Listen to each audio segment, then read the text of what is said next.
అజ్ఞానాం జాహ్నవీతీర్థం విద్యాతీర్థం వివేకినాం సర్వేషాం సుఖదం తీర్థం భారతీతీర్థమాశ్రయే శ్రీ భారతీతీర్థమాశ్రయే. భజే శ్రీచక్రమధ్యస్థాం దక్షిణోత్తరయోః సదా శ్యామావార్తాళి సంసేవ్యాం భవానీం లలితాంబికాం.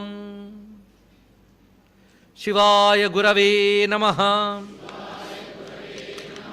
శివాయ గురవే నమః. శివాయ గురవే నమః. శ్రీమాత్రే నమః. శ్రీమాత్రే నమః. శ్రీమాత్రే నమః. శ్రీ విష్ణురూపాయ నమః శివాయ. శ్రీ విష్ణురూపాయ నమః శివాయ. శ్రీ విష్ణురూపాయ నమః శివాయ. శ్రీమాతా శ్రీ మహారాజ్ఞీ శ్రీమత్సింహాసనేశ్వరీ. శ్రీమాతా శ్రీ మహారాజ్ఞీ శ్రీమత్సింహాసనేశ్వరీ.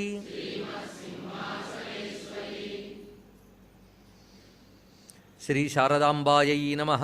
శ్రీ చంద్రమౌళీశ్వరాయ నమః. శ్రీమజ్జగద్గురవే నమః.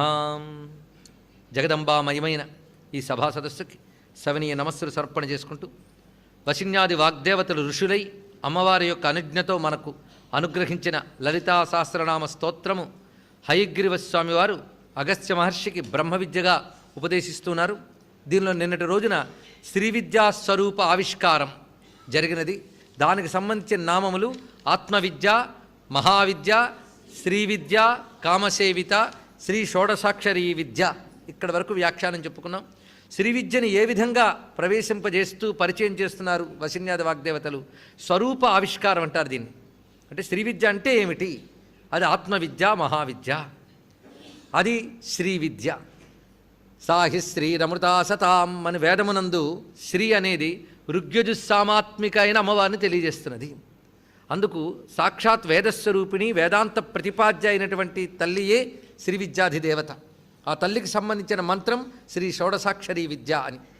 దీనిని కామసేవిత అని చెప్పడంలో విశేషాన్ని నిన్న మనం స్త్రీ సూక్తం ఆధారంగా ఆనంద కర్దమశ్చైవ చిక్లీత ఇది విస్తృతా తీసుకుని అందులో కాది విద్యా యతోజాత సచిక్లీత సదావతు అనేటువంటి మంత్రవాక్యం ఆధారంగా చిక్లీతుడు అనబడేటువంటి లక్ష్మీతనయుడు, లక్ష్మీతనయుడినే కాముడు అంటారు. అతడి కాది విద్యను మనకి అందించాడు గనక కామసేవిత అదొక అర్థం. కామసేవిత అంటే శివుడు సేవించి మనకు అనుగ్రహించినటువంటి విద్య. శ్రీ షోడసాక్షరి విద్య అనే దాని యొక్క విశేషాన్నంతా నేను చెప్పుకోవడం జరిగినది. మొత్తం 16 అక్షరాలు. అది అమ్మవారి విద్యే 16 కళల విద్య. ఇది శ్రీసూక్తంలో ఉన్న 15 రుక్కుల నుంచి ఒక్కొక్క దాంట్లో నుంచి ఒక్కొక్క బీజము ఉద్ధరింపబడినట్లుగా కూడా భావన చేయవచ్చు. త్రికూట కామకోటిక ఇది కూడా ఇంకా శ్రీ విద్య యొక్క విశేషాలను చెప్తున్న నామములే వరుసగా మనకు వస్తున్నవి. త్రికూట ఈ శ్రీ షోడసాక్షరి అని చెప్పబడుతున్నది, శ్రీ విద్య అని చెప్పబడుతున్నది ఏదైతే ఉన్నదో ఆ మంత్రము 3 కూటములతో ఉన్నది కనుక త్రికూట. ఇది శ్రీ విద్య యొక్క ఆ మంత్రస్వరూపాన్ని చెప్తున్న నామం ఇది. ఈ త్రికూట గురించి మనం విస్తారంగా ఇదివరలో చెప్పుకున్నాం. వాగ్భవకూట, కామరాజకూట, శక్తికూట అనబడే త్రికూటములతో కూడిన విద్య గనక త్రికూట. ఇది కాది హాది సాది అంటారు. మొదటి కూటం కాతోని, రెండవ కూటము హాతోని, మూడవ కూటం సకారంతో ప్రారంభమవుతుంది కనుక కాది హాది సాది. ఇది విద్యాభేదాల్లో ఒకటి హాది విద్య, ఒకటి సాది విద్య, ఒకటి కాది విద్య అని 12 విద్యలకి 12 భేదాలు ఉన్నాయి. అది గురుముఖైక వేద్యము. మొత్తానికి 15 అక్షరాల మహామంత్రం 3 కూటములతో కూడి ఉన్నది. ఇది వివరిస్తున్నారు. అంతేకాదు ఇక్కడ చెప్పేటప్పుడు మంత్రపరంగా సరిపోవాలి, అమ్మ యొక్క ప్రతి స్వరూపానికి నామం సరిపోవాలి. ఇప్పుడు త్రికూటాకి మరొక అర్థం చెప్తున్నారు ఇక్కడ. త్రయాణం బ్రహ్మాదీనాం అవస్థాపీఠలోక గుణాదీనాం వా కూటం సమూహ యశాస అన్నారు ఇక్కడ. అమ్మవారు ఎప్పుడూ త్రికూట స్వరూపిణి అంట. ఎందుకంటే ముగ్గురు అమ్మల రూపం ఆవిడ, అది త్రికూటమి. కూటం అంటే సమూహం కదా. దుర్గాలక్ష్మి సరస్వతి రూపిణి, అంతేకాదు బ్రహ్మాదీనాం, బ్రహ్మ విష్ణు రుద్ర రూపిణి. అవస్థాత్రయములు అంటే జాగ్రత్త స్వప్న సుషుప్తుల యందు వ్యాపించి ఉంటుంది కనుక త్రికూట. అలాగే పీఠత్రయములు, ప్రధానంగా 3 పీఠములు, కామగిరి, పూర్ణగిరి, జాలంధర పీఠములు ప్రధానంగా చెప్పబడుతున్నాయి. అదేవిధంగా లోకములు, త్రిలోకములు, త్రిగుణములు, వీటన్నిటి యొక్క సమూహముల యందు వ్యాపించి ఉన్న తల్లి గనక త్రికూటానామం ఆ విధంగా కూడా సరిపోతున్నది. కామకోటిక తర్వాతి మాట ఇది. ఈ కామకోటిక అనేది చాలా విశిష్టమైన శబ్దం. ఇది లలితా సహస్రనామాల్లోనే మనకు కామకోటిక కనిపిస్తున్నది. అలాగే బ్రహ్మాండ పురాణంలో లలితాదేవికి సంబంధించి 25 విశేషనామాలు చెప్పారు. లలితోపాఖ్యానంలో మనం ఇక్కడ స్మరించుకున్నాం, దాని యజ్ఞప్రసాదంగా పంచడం కూడా జరిగింది. అందులో ఈ కామకోటి నామం కనిపిస్తున్నది. కామకోటికాయై నమః అని. అంటే కామకోటి అనేది అమ్మవారి యొక్క ఒక నామము. శక్తిపీఠాల్లో కూడా కాంచీపురాన్ని కామకోటి పీఠము అని చెప్పడం ఉన్నది. ఈ కామకోటి నామం విశిష్టమైనటువంటిది. ఈ కామకోటిక అనేది శ్రీ విద్యకు సంబంధించిన మరొక పేరు అనుకోవాలి. అమ్మవారి మంత్రానికే కామకోటి మంత్రము అని ముందు మంత్రపరంగా అర్థం చెప్పుకుని ఇంకా అమ్మవారి అనుగ్రహపరంగా కూడా అర్థం చెప్పుకోవాలి. ఇందులో ఏ ఒక్కటో సరిపోదు, అన్నీ కలిపి ఆ నామం దగ్గర భావన చేసుకుంటే అది పరిపూర్ణంగా పండుతుంది. ముందు కామకోటిక ఎందుకన్నారో తెలుసుకోవాలి. ఇక్కడ కోటి అనే పదానికి అర్థం చెప్తూ ఏకదేశో కోటి అన్నారు. అంటే రెండు కలిసి ఒక చోట ఉంటే దాని కోటి అనాలట. అలా ఇక్కడ అమ్మవారు కామః పరశివః ఏవ కోటి ఏకదేశ అన్నారు. ఇక్కడ ఆ అమ్మవారు ఆ శివునితో కలిసి ఒకటిగా ఉన్నటువంటి స్వరూపము కామకోటి అని చెప్పబడుతుంది. ఇది శివశక్తి సామరస్యం పరబ్రహ్మ రూపత్వాత్ అని వ్యాఖ్యానం చెప్పారు. శివశక్తి సామరస్యాన్ని కామకోటి అనాలి. మామూలుగా కోటి అంటే క్రోర్ అనే సంఖ్యావాచకమే కాకుండా సమూహము, గుంపు, కలిసి ఉండుట అని అర్థం చెప్తున్నది. ఇప్పుడు కలిసి ఉండుట అంటే ఒక్కటై కలిసి ఉన్న స్వరూపం చెప్పేటప్పుడు కూడా కోటి శబ్దం వాడబడుతున్నది. కనుక కామకోటిక అంటే కామకామేశ్వరుల యొక్క ఏకస్వరూపము. అది ఏది? శ్రీ విద్య. అమ్మ విద్య ఉన్నదే అది కేవలం శక్తి మంత్రమా శివమంత్రమా అంటే ఉభయుల మంత్రం. అందుకే పరశివ ఏవ కోటి ఏకదేశో శివశక్తి సామరస్యం పరబ్రహ్మరూపత్వాత్ అని వ్యాఖ్యానాన్ని అందించారు. కనుక కామకోటిక అంటే శివశక్తుల ఏకరూపమైన మంత్రస్వరూపము. ఇది ఒక అర్థం. ఇప్పుడు కామకోటి దానికి మరొక అర్థాన్ని కూడా శాస్త్రపరంగా చెప్పుకుంటున్నాం. కాంచీపురంలో 3 కోటులు ఉన్నాయట. ఒకటి వరదరాజ పెరుమాళ్ళు ఉన్నటువంటి ప్రాంతమంతా, దానికి విష్ణుకోటి అని పేరు. ఇక రెండవది ఏకాంబరేశ్వరుడు పరమేశ్వరుడు ఉన్న ప్రాంతమంతా, దానికి రుద్రకోటి అని పేరు. ఇక అమ్మవారు ఉన్నటువంటి ప్రాంతం ఏదైతే ఉందో అది కామకోటి అని పేరు. కనుక 3 కోటులు అక్కడ ఉన్నాయి. నిజానికి త్రికూట అన్నప్పుడు ఆ భావంలో కూడా కొందరు చెప్తారు 3 శక్తుల యొక్క సమూహము అని. ఇక్కడ కామకోటి అని అమ్మవారికి ప్రసిద్ధిగా ఉన్నది. కాంచీపురానికి పేరే కామకోటి పీఠము అని. మహానుభావుడు మూకకే వెంటాడు, పురమథన పుణ్యకోటి పుంజిత కవిలోక సుక్తి రసధాటి మనసి మమ కామకోటి విహరతు కరుణా విపాక పరిపాటి అని వర్ణించారు. ఇక్కడ ఆ కామకోటి నా మనస్సులో విహరించుగాక. అమ్మ పేరు కామకోటిట. ఆవిడెవరు? పురమథన పుణ్యకోటి, శివుడు యొక్క పుణ్యాల రాశిట. ఆయన ఎన్నో పుణ్యాలు చేసుకుంటే ఆవిడ దొరికిందిట. అంత గొప్ప భావన చెప్పారు ఇక్కడ. పురమథన పుణ్యకోటి పుంజిత కవిలోక సుక్తి రసధాటి. కవులు అంటే మంత్రములు, ఋషులు, 2 అర్థములు. వారి యొక్క సూక్తములన్నీ కలిసిపోయినటువంటి స్వరూపంట. అంటే వేద ప్రతిపాద్యమానమైన తత్వము. అలాంటి తల్లి మనసి విహరతు, అది మనసి మమ కామకోటి విహరతు కరుణా విపాక పరిపాటి. ఇది అద్భుతమైన భావాన్ని చూపించారు. కనుక కామకోటి అనగా ఇప్పుడు ఆ పేరు ఎందుకు వచ్చిందో వివరిస్తున్నారు. ఆ కామాక్షీదేవి వెలసినటువంటి చోటది కామకోటి. అక్కడ కూర్చుని ఏ మంత్రం జపించినా ఒక్కొక్క అక్షరము కోటి గుణితమై ఆ అక్షరం వల్ల ఏవేవి సిద్ధించాలో అవన్నీ సిద్ధిస్తుందట. అక్షరం వల్ల సిద్ధించేటువంటి ఆనందమునికే కామమని పేరు. కామశబ్దానికి ఆనందమని అర్థాన్ని చెప్పుకున్నాం. ఎందుకంటే సృష్టిలో అందరూ కోరుకునే కామం ఆనందమే. వస్తువులు వదిలేయండి, ఆనందము. కనుక కామ అంటే ఏమిటి? ఆనందం. అమ్మ అన్ని ఆనందాల సమూహము కదా. ఎన్ని ఆనందాలు గుంపులు చెప్పు. కోటి అంటే గుంపు. అన్ని ఆనందాల ఏకరూపిణి ఆవిడ. స్వాత్మానందలవీభూత బ్రహ్మాజ్యానంద సంతతి అని చెప్పినట్లుగా మానుషానందం మొదలుకొని బ్రహ్మానందం వరకు సర్వానందముల సమూహమైన సచ్చిదానందము గనక కామకోటి అంటే ఆనంద స్వరూపిణి. అందుకు ప్రతివారు వారి మంత్రం యొక్క ఫలమేంటి? దాని సిద్ధే కామము. ప్రతివారు మంత్రసిద్ధి కోరుకుంటారు. మంత్రం వల్ల ఏవి రావాలో అన్నీ మంత్రం సిద్ధిస్తే అదే ఇస్తుంది. అందుకు ప్రతివారు ఉపాసకులకి మంత్రసిద్ధియే కామము. అది ఏ చోట జపం చేస్తే ఆ మంత్రంలో ప్రత్యక్షరము కోటి గుణితంగా సిద్ధిస్తుందో ఆ చోటు పేరు కామకోటి అన్నారు ఇక్కడ. ఇది మరొక అర్థం. ఇంకొక అర్థం చెప్తున్నారు. కోటి అంటే అంచు, సేవధి, అవధి అని. అవధి అంటే అంచు, బోర్డర్ అని చెప్తారు. ఇప్పుడు కామమునకు అంచు అని అంటే చివరిది అని అర్థం. అక్కడ అన్ని కోరికలు తీరిపోయేట. అన్ని కోరికలు తీరిపోతే ఏముంటుందండి? అందుకే కామమునకు అంచు అంటే ధర్మ అర్థ కామ మోక్షములు అనుకుంటే కామమునకు అంచు, కామము దాటిన తర్వాత ఏముంది? అది కామకోటిక అంటే మోక్షస్వరూపిణి. ఇది ప్రధానమైన అర్థము. అందుకు మోక్షస్వరూపిణి. ఇప్పుడు ఇందులో అన్ని అర్థాలు మనం తీసుకోవాల్సింది. మొదటిది శివశక్తి సామరస్యం చెప్పబడుతున్నది. రెండవది మంత్రము యొక్క సర్వ ఆనందముల్ని సిద్ధులను అందించిన తల్లి.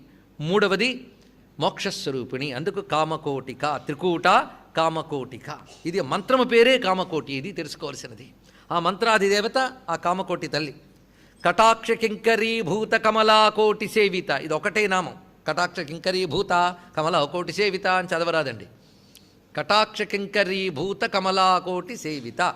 ఇది చాలా దివ్యమైన నామం. ఇది నిజానికి శ్రీ విద్యా ఫలం. ఇది ఎంత చక్కగా ఆవిష్కరిస్తున్నారంటే విద్య స్వరూపం చెప్తున్నారు, ఆ విద్యకు ఉన్నటువంటి స్వభావం చెప్తున్నారు, ఇప్పుడు ప్రభావం చెప్తున్నారు. అంటే శ్రీ విద్యోపాసకులకు వచ్చే ఫలితం ఏమిటి వివరిస్తున్నారు ఇక్కడ. కటాక్ష కింకరీభూత కమలాకోటి సేవిత. కమల అంటే లక్ష్ములు అనగా ఐశ్వర్యములు. అంతేగాని మన లక్ష్మీదేవి వైకుంఠంలో ఉన్న తల్లి అని కాదు ఇక్కడ అర్థం. లక్ష్ములు అనగా ఐశ్వర్యములు. ఐశ్వర్యములు ఎన్నున్నాయి? కోటి. కోటి అంటే మళ్ళీ చెప్పినట్టు లెక్కపెట్టి కోటి అని కాదు, లెక్కలేనన్ని గుంపులు అని అర్థం. లక్ష్ములు గుంపులు ఉన్నాయట. ఈ లక్ష్ములు గుంపులన్నీ కూడా అమ్మవారు అలా కడగంటితో చూస్తే చాలు కింకరులైపోతాయట అమ్మవారికి. అంటే అమ్మవారి కనుసైగలను అనుసరించి సంచరిస్తూ ఉంటాయి. అది చెప్పడం. కటాక్ష కింకరీభూత. కేవలం తన కడకంటి చూపుల మాత్రం చేతనే కోట్లాది లక్ష్ముల్ని కింకరులుగా చేసుకుంటోంది తల్లి ఇక్కడ. అంటే సర్వైశ్వర్యములు అమ్మవారి కనుసైగల్ని అనుసరించి సంచరిస్తూ ఉంటాయి. ఆవిడ ఎక్కడికి వెళ్ళమంటే అక్కడికి వెళుతూ ఉంటాయి. అందుకు అమ్మవారి యొక్క అనుగ్రహం మనం పొందగలిగితే, ఆవిడ కటాక్షం మన మీద ప్రసరించగలిగితే కోట్లాది లక్ష్ములు లభిస్తాయి. అది చెప్పడం ఇందులో ఉన్నటువంటి విశేషం. కోట్లాది లక్ష్ములు. లక్ష్ములు అంటేనే స్త్రీలు. స్త్రీలని తన కన్నుల నుంచి వర్షింపజేసే తల్లే గనక ఆవిడ శ్రీమాత. ఇదొక అర్థం చెప్పారండి. మాత అంటే తల్లి, కారణము అని కదా. స్త్రీలకు కారణమైన తల్లి శ్రీమాత. ఇదొక మరొక అర్థం ఇక్కడ. కనుక అమ్మ కన్నుల్లోంచి, తల్లి కడుపులోంచి అన్నీ పుడతాయి కదా. కనుక మనం ఏ తల్లి కడుపులోంచి పుట్టామో ఆ తల్లిని మాత అంటాం. కనుక శ్రీ మాత అంటే స్త్రీలకు తల్లి. అన్నీ ఆ తల్లి నుంచి మనకు లభిస్తున్నాయి. స్త్రీలు అంటే ఎన్ని అర్థాలు చెప్పుకున్నాం అన్నీ చెప్పుకోవాలి ఇక్కడ. ఐశ్వర్యములు మొదలుకొని జ్ఞానము మోక్షము వరకు శ్రీ శబ్దానికి అర్థమున్నది. సిద్ధలక్ష్మీర్ మోక్షలక్ష్మీర్ జయలక్ష్మి సరస్వతి శ్రీర్లక్ష్మీర్ వరలక్ష్మిశ్చ. అన్నేనా అష్టలక్ష్ములు. అష్టలక్ష్ములు సరిపోతాయా? ఇంకా గట్టిగా అడిగితే మరొక లక్ష్మి కలుపుకోవచ్చు ఇక్కడ. ఆరోగ్యలక్ష్మి, సౌభాగ్యలక్ష్మి, ఈ పేర్లు కూడా ఉన్నాయి. తుష్టిలక్ష్మి, పుష్టిలక్ష్మి, ఉద్యోగలక్ష్మి, ఎన్నైనా కలుపుకోవచ్చు. కనుక లక్ష్ములు ఎన్ని? లెక్కలేని లక్ష్ములు. కనుక మనం లెక్క పెట్టలేకపోతున్నాం కనుక కోటి అనుకుంటే సరిపోయింది. కనుక కమలా కోటి అంటే లెక్క కందని ఐశ్వర్యములన్నీ కూడా అమ్మవారి కటాక్ష మాత్రం చేతనే లభిస్తున్నాయి. అందుకు కటాక్ష కింకరీభూత. కింకరి అనే మాటకు అర్థం ఏంటంటే కిం కరోమి, ఏం చేయాలి చెప్పు అది చేస్తాం, ఏం చెప్తే అది చేస్తే దానికి కింకరి అని మాటని అంటారు. అందుకు ఆ లక్ష్ములన్నీ అమ్మవారి యొక్క ఆజ్ఞను అనుసరించి ప్రవర్తిస్తుంటాయి. అందుకు అమ్మ అనుగ్రహం పొందాలి, అన్ని ఐశ్వర్యములు వాడికి సిద్ధిస్తాయి. సర్వైశ్వర్యములు సిద్ధించుట. ఇక్కడున్న భావాన్ని అనేక కోణాల్లో మనం పరిశీలించుకుంటూ వెళుతూ ఉంటే కటాక్ష దగ్గర నుంచి చూపిస్తున్న సంకేతార్థములు తెలియాలి. అందుకే కేవలం సంస్కృత భాష తెలుసుకుంటే, కొంత భక్తి కూడా ఉంటే, కొన్ని పురాణాలు కూడా చదువుకుంటే అప్పుడు కొన్ని అర్థాలు తెలుస్తాయి. అందులో శ్రీ విద్యలో మునిగిపోయి గురువుల అనుగ్రహం ప్రసరిస్తే మరికొన్ని అర్థాలు తెలుస్తూ ఉంటాయి. అందుకే అనేక అర్థాలు దీనిలో కనబడుతూ ఉంటాయి. ఈ కటాక్ష అనే మాట చెప్పేటప్పుడు అమ్మవారిది అక్షి విద్య అనేది మర్చిపోరాదు. ఈక్షత్యాత్మిక శక్తి అని మనం చెప్పేటప్పుడు ఐక్షత బహుశ్యాం ప్రజాయేయ దగ్గర నుంచి కూడా ఈక్షత్యాత్మిక శక్తి. ఇది ఉన్మేష నిమిషోత్పన్న విపన్న భూనావళి అని కళ్ళు మూసి కన్ను తెరవడంలాగా ఆ శక్తి అమ్మవారు. అంటే కటాక్ష అన్నప్పుడు ఆ ఈక్షత్యాత్మిక శక్తి అని చెప్పుకోవాలి. ఆ ఈక్షత్యాత్మిక శక్తి అంటే విచ్చుకొనుట అని అర్థం. ఎక్కడ విచ్చుకుంది? కటాక్షి అనే శక్తి ఎక్కడున్నది? శ్రీచక్రంలో బిందువు. అది బిందువు విచ్చుకుంటే చక్రమైంది. ఇది తెలుసుకోవాల్సింది. ఒక మొగ్గ విచ్చుకుంటే కమలమై అందులో ఉన్న ప్రతి రేకు కనబడుతూ ఉంటుంది, ప్రతి కేసరములు కనబడతాయి. అలాగే బిందుస్వరూపుడైన అమ్మవారు విచ్చుకుని త్రికోణములుగాను, అష్టదళ పద్మముగాను, షోడశదళ పద్మముగాను, చతురస్రముగాను కనబడుతుంది. మొత్తం కలుపుకుంటే శ్రీచక్రము అని మనం అంటున్నాం. చక్రము పద్మము ఒక్క వంటివే. వీటన్నిటికి ఒకదానితో ఒకటి పద్మంలో ఎలాగైతే రేకుకి అనుబంధం ఉంటూ మధ్యలో ఉన్న కర్ణికతో అనుబంధం పెట్టుకున్నాయో, ఇలాగా ఒక ఆవరణకి మరొక ఆవరణతో అనుబంధం ఉంటూ అన్నీ కలిసి బిందువుతో అనుబంధం పెట్టుకున్నాయి. కనుక ప్రధాన శక్తి ఏది? బిందువు. అక్కడి నుంచి విచ్చుకుని వచ్చింది. అప్పుడు పరిశీలించవలసింది ఏంటంటే, మొత్తం ఆవరణంలో ఉన్న దేవతలందరూ కూడా ఆ కటాక్ష శక్తికి కింకరీభూతులే. అది తెలుసుకోవాల్సింది. మొత్తం త్రికోణం మొదలుకుని చతురస్రం వరకు చెప్పబడుతున్నటువంటి ఆవరణ దేవతలు, మన ఖడ్గమాల్లో చదువుకునే వాళ్ళందరూ, అనిమ మహిమ ఇత్యాదులందరూ కూడా ఆవిడ కింకరి అంటే ఆవిడ ఆజ్ఞానువర్తులు. ఆవిడ నుంచి వచ్చిన వారు, ఆవిడ ఎలా చెప్తే అలా నడిచేవారు. అందుకు అష్ట ఆవరణ దేవతలు ఇక్కడ కటాక్ష కింకరే భూతి కమల అనగా వికసన శక్తులే. అక్కడున్న ప్రతి దేవత కూడా శ్రీశక్తి స్వరూపమే. అది తెలుసుకోవాల్సింది. వాళ్ళందరూ కూడా శ్రీచక్రంలో ఆ తల్లి యొక్క ఆజ్ఞ అనుసరించి ప్రవర్తిస్తూ ఉంటారు. కనుక వాళ్ళు ఎన్నున్నారు? 8 ఆవరణల్లో. లెక్క కడితే ఖడ్గమాల పేర్లని మీరు చెప్పవచ్చు. కానీ ఒక్కొక్కరికి మళ్ళీ పరివార శక్తులతో కలుపుకుంటే అక్షోభ్య శక్తులను చెప్పబడుతూ 64 కోట్లు వస్తారట లెక్క. అటువంటిప్పుడు ఎందరున్నారు ఆ కమలలు? ఆ విచ్చుకొనుట చేత ఏర్పడిన వాళ్ళ కమలం అంటేనే విచ్చుకునేటువంటి శక్తి. అది ఆ బిందువు విచ్చుకొనగా ఏర్పడిన మొత్తం నవావరణ దేవతలందరూ కలుపుకుంటే కోట్ల కొలదున్నారు. వాళ్ళందరూ ఆ బిందుస్వరూపుడైన అమ్మవారిని సేవించుతూ ఉన్నారని శ్రీచక్రాన్ని మొత్తం ఆవిష్కరించారు. ఇది దీని మరొక భావం. కటాక్ష కింకరీభూత కమలా కోటి సేవిత. ఇప్పుడు ఏ భావం స్వీకరించాలి మనం? రెండూ స్వీకరించాలి. శ్రీ విద్య యొక్క ప్రయోజనంగా సమస్త ఐశ్వర్యము లభిస్తాయి. ఇప్పుడు శ్రీహి అంటే ఐశ్వర్యము, లక్ష్మి అనే దానికి అర్థం చెప్పుకోవాలంటే మళ్ళీ భగవద్గీత వెళ్ళాలి. భగవద్గీతలో స్వామివారు యజ్జద్విభూతిమత్సత్వం శ్రీమదూర్జితమేవా చెప్పారు. అక్కడ నా విభూతులు అని చెప్తూ ఆ విభూతులకే శ్రీ అని పేరు. అందుకే శ్రద్ధాం విభూతిం సురభిం నమామి కమలాత్మికాం అని లక్ష్మీదేవి అష్టోత్తర శతనామాల్లో కూడా విభూతి అంటున్నాం. విభూతి అంటే పరమేశ్వరుని యొక్క ఐశ్వర్య శక్తి. అది ఇక్కడ ఐశ్వర్య శక్తులు అవన్నీ ఉంటాయి.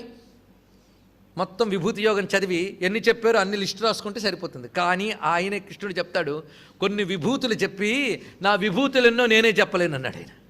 అంటే హంతతే కథయిష్యామి దివ్యా హ్యాత్మ విభూతయ ప్రాధాన్యత కురు శ్రేష్ఠ.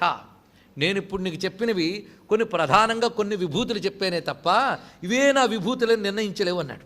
నాస్త్యంతో విస్తరస్యమే నాంతోస్తి మమ దివ్యానాం విభూతీనాం పరంతప. నా యొక్క విభూతులకు అంతు లేదు అన్నాడు. మరి అంతు లేదు అంటే ఆ విభూతి శక్తులైన కమలా కోటి అయిపోయాయి. అందుకు ఆ సమస్త విభూతులు కూడా ఆ పరమేశ్వరి యొక్క ఆజ్ఞానుబద్ధులే. అందుకే ఈశ్వర విభూతులే కమలాకోటి. ఈ సమస్త విభూతులు ఆ పరమేశ్వరి యొక్క శక్తులే మనల్ని అనుగ్రహిస్తున్నాయి. అది ఇక్కడ చెప్తున్న అద్భుతమైన భావం ఇది. కటాక్ష కింకరీభూత కమలా కోటి సేవిత.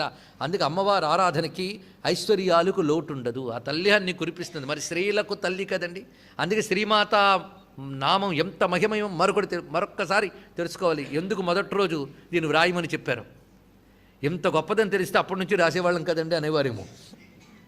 ఇప్పటికీ మించిపోయం లేదు. ఉన్న రోజులైనా సార్థకం చేసుకోవచ్చు. అందుకే అసలు లేని దానికంటే ఆలస్యం నయ్యం అన్నారు పెద్దవాళ్ళు. అందుకే శ్రీమాత్రే నమః. మాకేముందండి, మేము శ్రీ విద్య ఉంది కనుక మేము రాసుకోమని అంటున్నారేమో. శ్రీమాత్రే నమః శక్తి చాలా విశేషం. అదేమిటంటే అనుభవిస్తే కానీ తెలియదు. అంత శక్తివంతమైనటువంటి నామం సామాన్యం కాదది. ఒక్కటి చాలు బ్రతుకుని ధరింపజేయడానికి. అంత శక్తి ఉన్నది. అసలు ఏ అక్షరం కలియడం వల్ల షోడశి ఏర్పడుతున్నదో ఆ బీజం అక్కడే ఉన్నది. ఇంకేం కావాలి?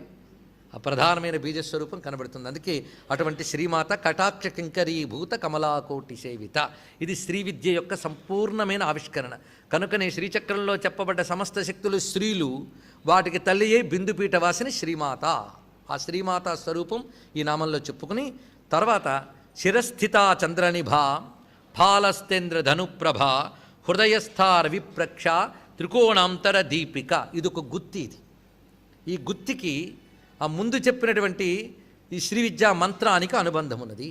అది తెలుసుకోవాల్సినది. ఇది అద్భుతమైనటువంటి ధ్యాన పద్ధతిని చెప్తున్నారు. ఇక్కడ అమ్మవారిని ధ్యానం చేయాలి, స్తోత్రం చేయాలి, జపం చేయాలి, ఆరాధించాలి. సాధ్యమైతే తర్వాత యాగం కూడా చేయాలి. ఇన్ని చేస్తే పరిపూర్ణమవుతుంది కదా. ఏ విద్య అయినప్పటికీ కూడా ఇన్ని ఉంటాయి: జపము, ధ్యానము, ఆరాధన, స్తోత్రము, ఆహుతి సమర్పణము. ఇవన్నీ కూడా నిత్యము జరుగుతూ ఉండాలంటారు. ఆహుతి సమర్పణం ఎప్పుడో ఒకసారి చేసుకున్నా మిగిలిన 4 కూడా జరగాలి. కొందరు జపానికి ప్రాధాన్యం ఇచ్చి పూజకు ప్రాధాన్యం ఇవ్వరు, కొందరు పూజకు ప్రాధాన్యం ఇచ్చి దీనికి ఇవ్వరు. ఇదంతా తప్పు అని కలిసి వెళుతూ ఉండవలసిందే.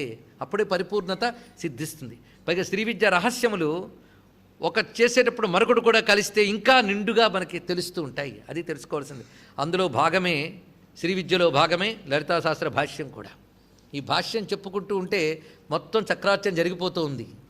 ఉపదేశం ఉన్నవారికి లేని వారికి కూడా అంత శక్తి ఉన్నది దీంట్లో. ఇప్పుడు అమ్మవారిని ధ్యానించవలసిన పద్ధతులు చెప్తున్నాడు ఇక్కడ. శిరస్థితా చంద్ర నిభా, ఈ 2 కలిపి ఒకటి. ఫాలస్తేంద్రధను ప్రభా, ఈ 2 కలిపి ఒకటి. హృదయస్థార విప్రక్ష, ఈ 2 కలిపి ఒకటి. అంటే 6 నామాలు మనం తీసుకుంటే 2 1 చొప్పున విభజన చేసుకుంటూ ఈ ప్రక్రియ గురించి చూద్దాం. ముందు అర్థాలు చెప్పుకొని తర్వాత ఇది ఎలాగ సాధనలోకి మలుచుకోవాలో చెప్పుకోవాలి. శిరస్థిత, అమ్మవారు ఎక్కడున్నారు అంటే శిరస్సుపై ఉన్నారు. శిరస్సుపై ఉన్నారంటే బ్రహ్మరంధ్ర స్థానంలో సహస్రానంలో ఉన్నారు. సరిపోయింది కదా. అంతే కదా. శిరస్సుపై ఉన్నారంటే శ్రీచక్రానికి శిరస్సు. మేరువును ఒక్కసారి మనం భావన చేస్తే దాని శిరస్సు ఏది? బిందువు. కనుక బిందువునందున్నది. ఇది 2వ భావం. అసలు శిరస్సునందు ఉపాసకుడు దేన్ని భావిస్తాడు? గురుపాదుకులను భావన చేస్తాడు కదా. ఆ గురుపాదుక మంత్ర రూపిణిగా శిరస్సునందు ప్రకాశిస్తున్నది. ఇది మరొక భావం. చిత్రం ఏంటంటే సాయంకాలంలో ధ్యానం చేసేటప్పుడు శిరస్సునందు ధ్యానించాలని ఒక పద్ధతి ఉన్నది శాస్త్రంలో. ఆ విధంగా సాయంతన ధ్యాన స్థితి అని చెప్పుకోవచ్చు. అక్కడ శిరస్సులో ఎలా ఉన్నది? చంద్ర నిభా, అది వివరిస్తున్నారు. శిరస్సు యందు ప్రకాశిస్తున్నటువంటి తల్లి చంద్ర సమాన కాంతులతో ఉందిట. అమృత స్వరూపిణి, అమృత బింబ రూపిణి. అందుకే అమ్మవారు చంద్రకళారూపిణి అని చెప్పుకుంటూ ఉన్నాం. అందుకే చంద్రకళాం అని అమ్మవారి యొక్క పేరు అది. ఈ విషయమే చంద్రాం చంద్ర సహోదరీం అని కూడా చెప్పుకుంటున్నాం. చంద్రాం అన్నప్పుడు చది ఆహ్లాదే అనే ధాతువు ప్రకారంగా ఆహ్లాదకారిణి అయిన అమృత బింబ రూపం. ఇది సరిగ్గా ఆ బ్రహ్మరంధ్ర స్థానం దగ్గర ఉంటుందట, శిరస్సు వద్ద. అందుకే శిరస్సు వద్ద ఆ చంద్రబింబ రూపంతో ఉన్నటువంటి తల్లిగా ధ్యానించాలి. ఇది ఒక పద్ధతి. అందుకే శిరస్థిత చంద్రనిభ, ఇది ధ్యానించవలసిన పద్ధతి. ఇక్కడ మనకి శిరోదేవత అని ఒక దేవతను చెప్తున్నారు. శిరోదేవత, హృదయదేవత, నేత్రదేవత తెలుసు కదా. వాటికి ఇక్కడ అనుబంధం జాగ్రత్తగా చూసుకోవాలి. మంత్రమునకు ఉండేటువంటి అంగదేవతల యొక్క శక్తులు ఇవి. అందుకే శిరస్సునందు భావించబడేటువంటి చంద్రనిభా దగ్గరున్న శక్తి శిరోదేవతా శక్తి అని. ఈ శిరోదేవతా శక్తికి అమ్మవారి ఒక శక్తితో సమన్వయం. ఆ దేవతకు ఒక శక్తి ఉంటుంది. అది నిత్యతృప్తత అనే శక్తి తెలుసుకోవాలి. నిత్యతృప్తి, ఆ నిత్యతృప్తి అమృతపానావస్థ. అందుకే నిత్యతృప్తత, నిత్యతృప్త, అలుప్త, సర్వజ్ఞత అని మొత్తం అమ్మవారి యొక్క ప్రధాన శక్తులను అనేక మార్లు చెప్పుకున్నాం. ఆ శక్తికి శిరోదేవతకి అన్వయం ఉన్నది. అందుకే శిరోదేవతా రూపంగా భావన చేసి, అందుకే మంత్రం చేసేటప్పుడు కూడా శిరసే స్వాహ అని అంటారు. అంటే అక్కడ స్వాహారూపిణైనటువంటి శక్తి ఇక్కడ 3 వచ్చే అప్పుడే స్వాహ, శిరోదేవత, నిత్యతృప్తాశక్తి. అది నిత్యతృప్తా భక్తి నిధి చెప్పుకున్నాం కదా, అన్వయించుకోవచ్చు అక్కడ. నిత్యతృప్తత అనేది అమ్మవారి యొక్క శక్తుల్లో ఒకటి. నిత్యము తృప్తి అంటే నిత్యానంద రూపిణి, అఖండానంద రూపమే సహస్రార కమలం దగ్గర భాషిస్తున్నది. ఇక్కడ ఉన్నటువంటి శక్తికి అమృత కిరణ్మయి అని మరొక పేరుట. అమృత కిరణ్మయి, అమృత కిరణములు. అమృత కిరణుడు అంటేనే చంద్రుడిగా. అందుకే అమృత కిరణ్మయి, నిత్యతృప్తతా శక్తి, శిరోదేవత. ఇది స్వాహ అని చెప్పబడుతున్న తల్లి. అందుకే శిరసే స్వాహ అంటారు. అమ్మవారి చక్రార్చన చేసేటప్పుడు కూడా ఖడ్గమాల చేస్తే ముందుగా ఆ శిరసే అన్నప్పుడు శిరోదేవతకి నమస్కారం చేసుకోవడం మనకు కనబడుతున్నది. అలాగే ఫాలస్థ, ఇంద్రధను ప్రభ 2 నామములు. ఫాలస్థ అంటే నుదుటిపై ఉన్నటువంటి తల్లి. ఇక్కడ నుదుటిపై ధ్యానం చేసేటువంటి తల్లిని చూపిస్తున్నారు. ఇది ఉదయకాల ధ్యాన స్వరూపము అని వివరిస్తున్నారు. అంటే నిజానికి ఇక్కడ చెప్పారు కనుక సాయంకాలం నుదుటి మీద ధ్యానించకండి అని చెప్పడం కాదు. ధ్యానం కుదిరితే ఎక్కడైనా చేసుకోవచ్చు, కానీ ప్రధానమైన స్థితి చూపిస్తున్నారు. ఇది ఫాలస్థ, శిరస్సు వద్ద చంద్రనిభ, ఫాలస్థ ఇంద్రధను ప్రభ. ఈ రెండిటికి ఎటువంటి విశేషం ఉందో పరిశీలించుకోవాలి. మళ్ళీ చిట్ట చివరికి వచ్చాక మళ్ళీ 3 పరామర్శ జరిగి మంత్రాన్ని ఏ స్థానంతో అన్వయించుకోవాలో చెప్తారు. అందుకే శ్రద్ధగా పట్టుకోవాలి. ముఖ్యంగా మంత్రోపాసకులైన వాళ్ళకి ఇంకా ఎక్కువ అవసరమైనటువంటి విషయం ఇది. మంత్రం లేకపోయినా శ్రద్ధగా వినవచ్చు. అమ్మవారిని ధ్యానం అందరూ చేసుకోవచ్చు కదా. ఫాలస్థ అంటే నుదుటిపై ఉన్నటువంటి శక్తిని ఎలా ధ్యానించాలో వివరిస్తున్నారు ఇక్కడ. దీపాకారోర్ధమాత్రశ్చ లలాటే వృత్త ఇష్యతే అర్ధచంద్రస్తథాకారం తదూర్ధ్వత అని వివరించారు ఇక్కడ. దీని యొక్క భావం ఏంటంటే లలాటమునందు దీపాకారముగా, ఆ దీపం ఎలా ఉంటుంది ఆ ఆకారంలో భావించాలి. ఇంకా మనకు అర్థం అవ్వడం కోసం అర్ధచంద్ర అన్నారు. అర్ధచంద్రాకారంలో భావించాలట. ఇక్కడ భావించబడేది ఏది అంటే భువనేశ్వరీ దేవి యొక్క బీజం భావించబడుతుంది, హ్రీంకారం అన్నారు. అర్ధమాత్ర అన్న మాటకు మరొక అర్థం తెలుసుకోవాలి. అర్ధమాత్ర అంటే అకార ఉకార మకారముల పైన ఉన్నదా అని అర్ధమాత్ర అంటారు. అర్ధమాత్ర స్థితాదేవి యానుచ్చార్య విశేషత అని సప్తశతిలో కూడా చదువుకుంటూ ఉంటాం, గుర్తుండి ఉండవచ్చు ఎవరికైనా. ఎక్కడ బ్రహ్మకృత స్థుతిలో కనిపిస్తుంది యోగమాయని స్థుతించేటప్పుడు. అక్కడ అర్ధమాత్ర స్థితాదేవి యానుచ్చార్య అనుచ్చార్య విశేషత, ఎక్కువగా దాన్ని అది ఉచ్చరింపబడదు అర్ధమాత్ర. ఓం అన్నప్పుడు మకారం వరకు ఉచ్చరిస్తున్నాం, పైనది ఆ అనుచ్చార్య, అది అర్ధమాత్ర. అర్ధమాత్ర అయినటువంటి శక్తిని ఇక్కడ ధ్యానించాలట. దాని ఆకారం ఎలా ఉంటుంది? అర్ధచంద్రాకారం. అర్ధచంద్రం అంటే ధనురాకారం. అందుకే ఇక్కడ ఇంద్రధనుప్రభ అన్నాడు, ధనుస్సు కూడా. మరి అక్కడ దీపాకారం అంటే ఇక్కడ ఇంద్రధనుప్రభ అని చెప్పడంలో విశేషం ఏంటంటే ఇది బహువర్ణ రూపిణిగా ధ్యానించాలని చెప్పడం. ఇంద్రధనువుకు బహువర్ణములు. బహువర్ణములు అంటే ప్రధానంగా సప్తవర్ణములు. సప్తవర్ణ ప్రకాశము కలవాడు అంటే అగ్ని అని అర్థం ఇక్కడ. అది ఇక్కడ తెలుసుకోవాల్సింది. ఎందుకంటే శిరస్థిత చంద్రనిభ అయింది కదా, మరి ఫాలస్థ ఇంద్రధనుప్రభ అంటే అగ్నిస్వరూపము అని తెలుసుకోవాల్సింది ఇక్కడ. ఆ అగ్ని తేజస్సు, అగ్ని సప్తవర్ణుడు సప్తజిహ్వుడు అని చెప్పబడుతున్నవాడు గనక అగ్నిస్వరూపిణి అని. తామగ్నివర్ణాం అని చెప్పేటువంటి స్వరూపం ఇక్కడ కనబడుతున్నది. ఆ అగ్నియే బహువర్ణములతో ప్రకాశిస్తున్నాడు. చిత్రం దేవానాముదగాదనీకం అని చెప్పినట్లుగా విశేష వర్ణములని వెదజల్లుతూ ప్రకాశించేవాడు అగ్నిభట్టారకుడు. అందుకే అమ్మవారి యొక్క అగ్నిస్వరూపాన్ని అది ఒక అర్ధచంద్రాకారముగా భావించవలసిన చోటు ఏది? ఫాలస్థ ఇంద్రధనుప్రభ అని వివరిస్తున్నారు. హృదయస్థ తర్వాత హృదయస్థ రవిప్రక్ష. హృదయస్థ, హృదయమునందు అమ్మవారు ఎలా ఉన్నారంటే రవిప్రక్ష. ప్రక్ష అన్నా కూడా కాంతి కలది అని అర్థం. రవిప్రక్ష అంటే సూర్య సమాన కాంతితో ప్రకాశిస్తోందట హృదయమునందు. ఎందుకంటే హృదయం సూర్యమండలం గనక అక్కడ భావన చేస్తున్న విధంగా. అయితే హృదయస్థ అనే మాటకు చాలా విశేషములున్నాయి. హృదయమే ప్రధానమైనటువంటి ఆత్మచైతన్యాన్ని ధ్యానించవలసిన కేంద్రం. అందుకే దహరం విపాపం పరమేష్మభూతం యత్ పుండరీకం పురమజ్జసగ్స్థం అని మంత్రం చెప్పుకుంటూ ఉంటాం. అక్కడ ప్రకాశిస్తున్నటువంటి తల్లి ఆ తల్లి. ఈ హృదయ శక్తి ఎలాంటిదంటే యథా న్యగ్రోధ బీజస్థ శక్తి రూపో మహాద్రుమ తథా హృదయ బీజస్థం జగదేత చరాచరం అన్నారు ఇక్కడ. మొత్తం ఒక మర్రి చెట్టు యొక్క శక్తి విత్తనంలో ఉన్నట్లుగా సర్వ జగత్తులో వ్యాపించిన శక్తి హృదయంలో ఉందయ్యా అన్నాడు ఇక్కడ. అందుకే యోగి హృద్యానగమ్యమని హృదయస్థానానికి చాలా ప్రధానమైనటువంటి విషయం చెప్పారు. ఈ ప్రక్రియ అమ్మ రూపాన్ని కూడా హృదయంలో ధ్యానించినప్పుడు ఒక అద్భుతమైన ప్రభావం ఉంటుంది. హృదయంలో ధ్యానించేసి ఉపాసన చాలా విశేషం. అందుకే ప్రధానంగా ఇక్కడ 3 చోట్ల చెప్పబడుతున్నాయి. ఒకటి శిరస్సు, ఇంకోటి పాల భాగము, తర్వాత హృదయము. ఈ మూడింటి యందు భావించాలి. అయితే ఇక్కడ ప్రత్యేకంగా ఇంద్రధనుప్రభ శిరస్థిత అన్నప్పుడు శిరస్సు నుంచి భూమధ్య స్థానం వరకు మనం ప్రధానంగా ఒకటిగానే భావించాలి. ఇదంతా చంద్రమండలమే. అందుకే అక్కడ విశేషంగా అగ్ని అనే పేరు నేరుగా చెప్పకుండా ఇంద్రధనుప్రభ అని మాత్రమే చెప్పడంలో విశేషం అది. అక్కడ పైగా అర్ధచంద్రాకారము ధ్యానించమన్నాడు అన్నప్పుడు కూడా ఇదంతా చంద్రమండలమే. ఆజ్ఞాచక్రం దగ్గర నుంచి అక్కడ సూక్ష్మరూపిణి అయినటువంటి అగ్నిగా భావన చేయమని శాస్త్రం చెప్తున్నది. ఇప్పుడు ఇక్కడ హృదయంలో సూర్యమండలంగా భావన చేయాలి, రవిప్రక్ష అని చెప్పడం. ఇక్కడ సూర్యునితో సమానమైన కాంతులు. ఇదే మనకి హృదయంలో చేసేటువంటి ఉపాసన అంతరాదిత్యోపాసన అని ఉపనిషత్తు ఒక ప్రస్తావన చేసింది.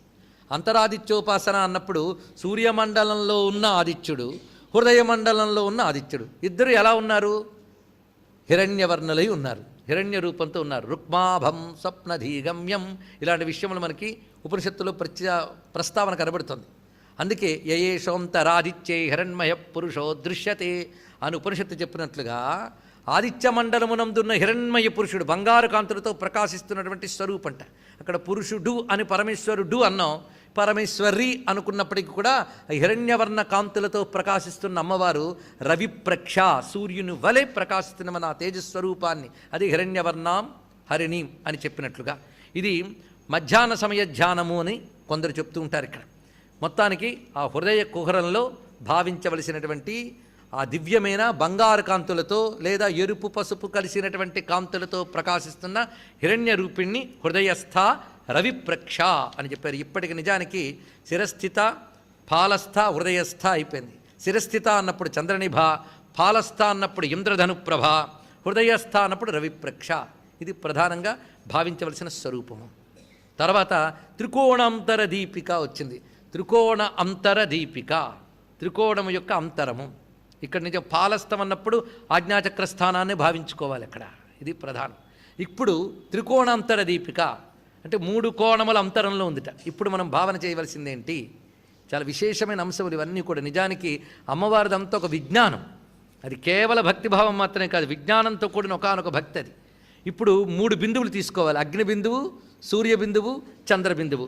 3 బిందువులు మనం తీసుకున్నప్పుడు ప్రధానంగా ఈ అగ్ని చంద్రుడు సమన్వయించేది ఏ బిందువులో? ఒక పెద్ద గోల పెట్టుకున్నాం. కామకళారూప చెప్పినప్పుడు కామ కళ అన్నప్పుడు ఈ 3 బిందువులనే కళ అంటారు అని చెప్పుకున్నాం. 3 బిందువులే కళ. ఆ 3 బిందువులు అగ్ని, చంద్ర, సూర్య. ఈ అగ్ని చంద్రులు అంటే అగ్ని సోమ అంటారు. ఈ రెండిటి యొక్క సమన్వయం ఎవరిలో అవుతున్నది? సూర్యుని యందు అవుతున్నది. అందుకే ఈ సూర్యుని యొక్క తేజస్సే రాత్రి వేళ అగ్ని చంద్రుల యందు ప్రకాశిస్తున్నది. సూర్యుడు రాగానే ఇద్దరు తేజస్సు సూర్యుడిలో లీనమైపోతుంది. అందుకు సూర్యుడు ఈ అగ్ని సోమాత్మకమైన శక్తిగా చెప్పబడుతూ ఉంటాడు. అగ్ని శివస్వరూపము, సోమము శక్తి స్వరూపము అయితే అగ్ని సోమాత్మకమైన శక్తి సూర్యుడైనప్పుడు సూర్యుడు ఎవడయ్యాడు? శివశక్త్యాత్మక స్వరూపం అయ్యాడే లేదా? అందుకే సూర్య భగవాను అలాగా భావన చేయాలి. అందుకే అగ్ని ప్రధాన బిందువుగా ఇప్పుడు మనం చెప్పేటప్పుడు సూర్యుడిని ఒక బిందువు పెట్టుకుని అగ్నిచంద్రుల్ని సమాంతరంగా 2 బిందువులు పెట్టుకుంటే ఒక 3 బిందువులు అయ్యాయి. ఈ 3 బిందువులు కలిపి గీతగిస్తే ఒక త్రికోణం అవుతుంది. అర్థమైంది కదా? ఇప్పుడు త్రికోణం తయారైపోయింది. ఇప్పుడు ఈ 3 మధ్యలో ఒక బిందువు ఉంటుంది. అది మనం పెట్టుకోకపోయినా ఊహించుకోవచ్చు. దాని అర్థం ఏంటి? ఈ 3 కేంద్రమైనది, మూలమైనది అని అర్థం. కనుక అగ్ని, సూర్య, చంద్ర ఈ 3 బిందువులకి మధ్యలో కేంద్రముగా ఉన్నది అంటే అర్థం ఏంటంటే ఈ 3 ప్రకాశమిచ్చేటువంటి పరబ్రహ్మస్వరూపిణి. అదే త్రికోణ అంతర దీపిక. సూర్యచంద్ర అగ్నులకు కూడా మూలమై ప్రకాశిస్తున్న మధ్యస్థితి. ఇది చెప్పడం ఇందులో ఉన్నటువంటి అద్భుతమైన భావం. ఇలాగ త్రికోణాంతర దీపిక అన్నప్పుడు భావన జరిగింది. ఇప్పటి వరకు సరిపోయింది కదా. ఇప్పుడు మరొక భావం తీసుకోవాలి. త్రికోణాంతర దీపిక ఆ త్రికోణ మధ్యంలో దీపంలా ప్రకాశిస్తుందట. పై త్రికోణ అంతర దీపిక అని చెప్పడంలో విశేషం ఏమిటి? దీపిక అంటే ప్రకాశమునిచ్చున్నది, ఇది అర్థం. దీపిక అని చెప్పడంలో ఉద్దేశం ఏంటంటే ఆ అగ్నికి, సూర్యునికి, చంద్రునికి కూడా ప్రకాశమునిచ్చున్నది. ఇదే యథాదిత్యగతం తేజో జగద్భాసయతే ఖిలం యచ్చంద్రమసి యచ్చాగ్నౌ తత్తేజో విద్ధిమాకన భగవద్గీతలో చెప్పినట్టు దీపికా శబ్దం అద్భుతంగా ప్రయోగించారు ఇక్కడ. సూర్యచంద్రాగ్నులకు కూడా ప్రకాశం ఇచ్చేటటువంటిది అని. సూర్యచంద్రాగ్నులు ప్రళయాదుల్లోనూ వాటిల్లో అంతరించిపోవచ్చు, కానీ వాళ్ళు ఈ తేజస్సులోనే లీనమవుతారు, మళ్ళీ తిరిగి తేజస్సు నుండే వస్తుంటారు. కనుక దీపిక అనడమే ఇక్కడ అద్భుతం. ఆ 3 త్రికోణముగా భావించితే 3 ప్రకాశమిస్తూ కేంద్రమై ఉన్నటువంటి తల్లి. ఇది ఒకటి భావించవలసింది. ఇప్పుడు త్రికోణాంతర దీపికాక మరొక భావం తీసుకుంటే మొత్తం శ్రీ విద్యా మంత్రాన్ని ధ్యానించవలసిన పద్ధతి ఎలా అన్వయించుకోవాలో చెప్పుకోవాలి. ఇప్పుడు త్రికోణాంతర దీపిక, త్రికోణం ఎక్కడున్నది అంటే మూలాధారే వసే దివ్యం త్రికోణం అతి సుందరం. త్రికోణం ఎక్కడున్నది అంటే మూలాధారము. అందుకే మూలాధారే త్రికోణాక్షే, మూలాధారములకు త్రికోణం అని పేరిట. ఎందుకంటే మన శరీరమునందు కూడా అగ్ని, సూర్య, చంద్రమండలములు ఉన్నాయని అనేక మార్లు మనం చెప్పుకున్నాం. ఆ క్రింది భాగం అంతా అగ్ని అవుతుంది, తర్వాత సూర్యుడు అవుతాడు, పైన చంద్రమండలం. ఇది కదా ప్రధానం.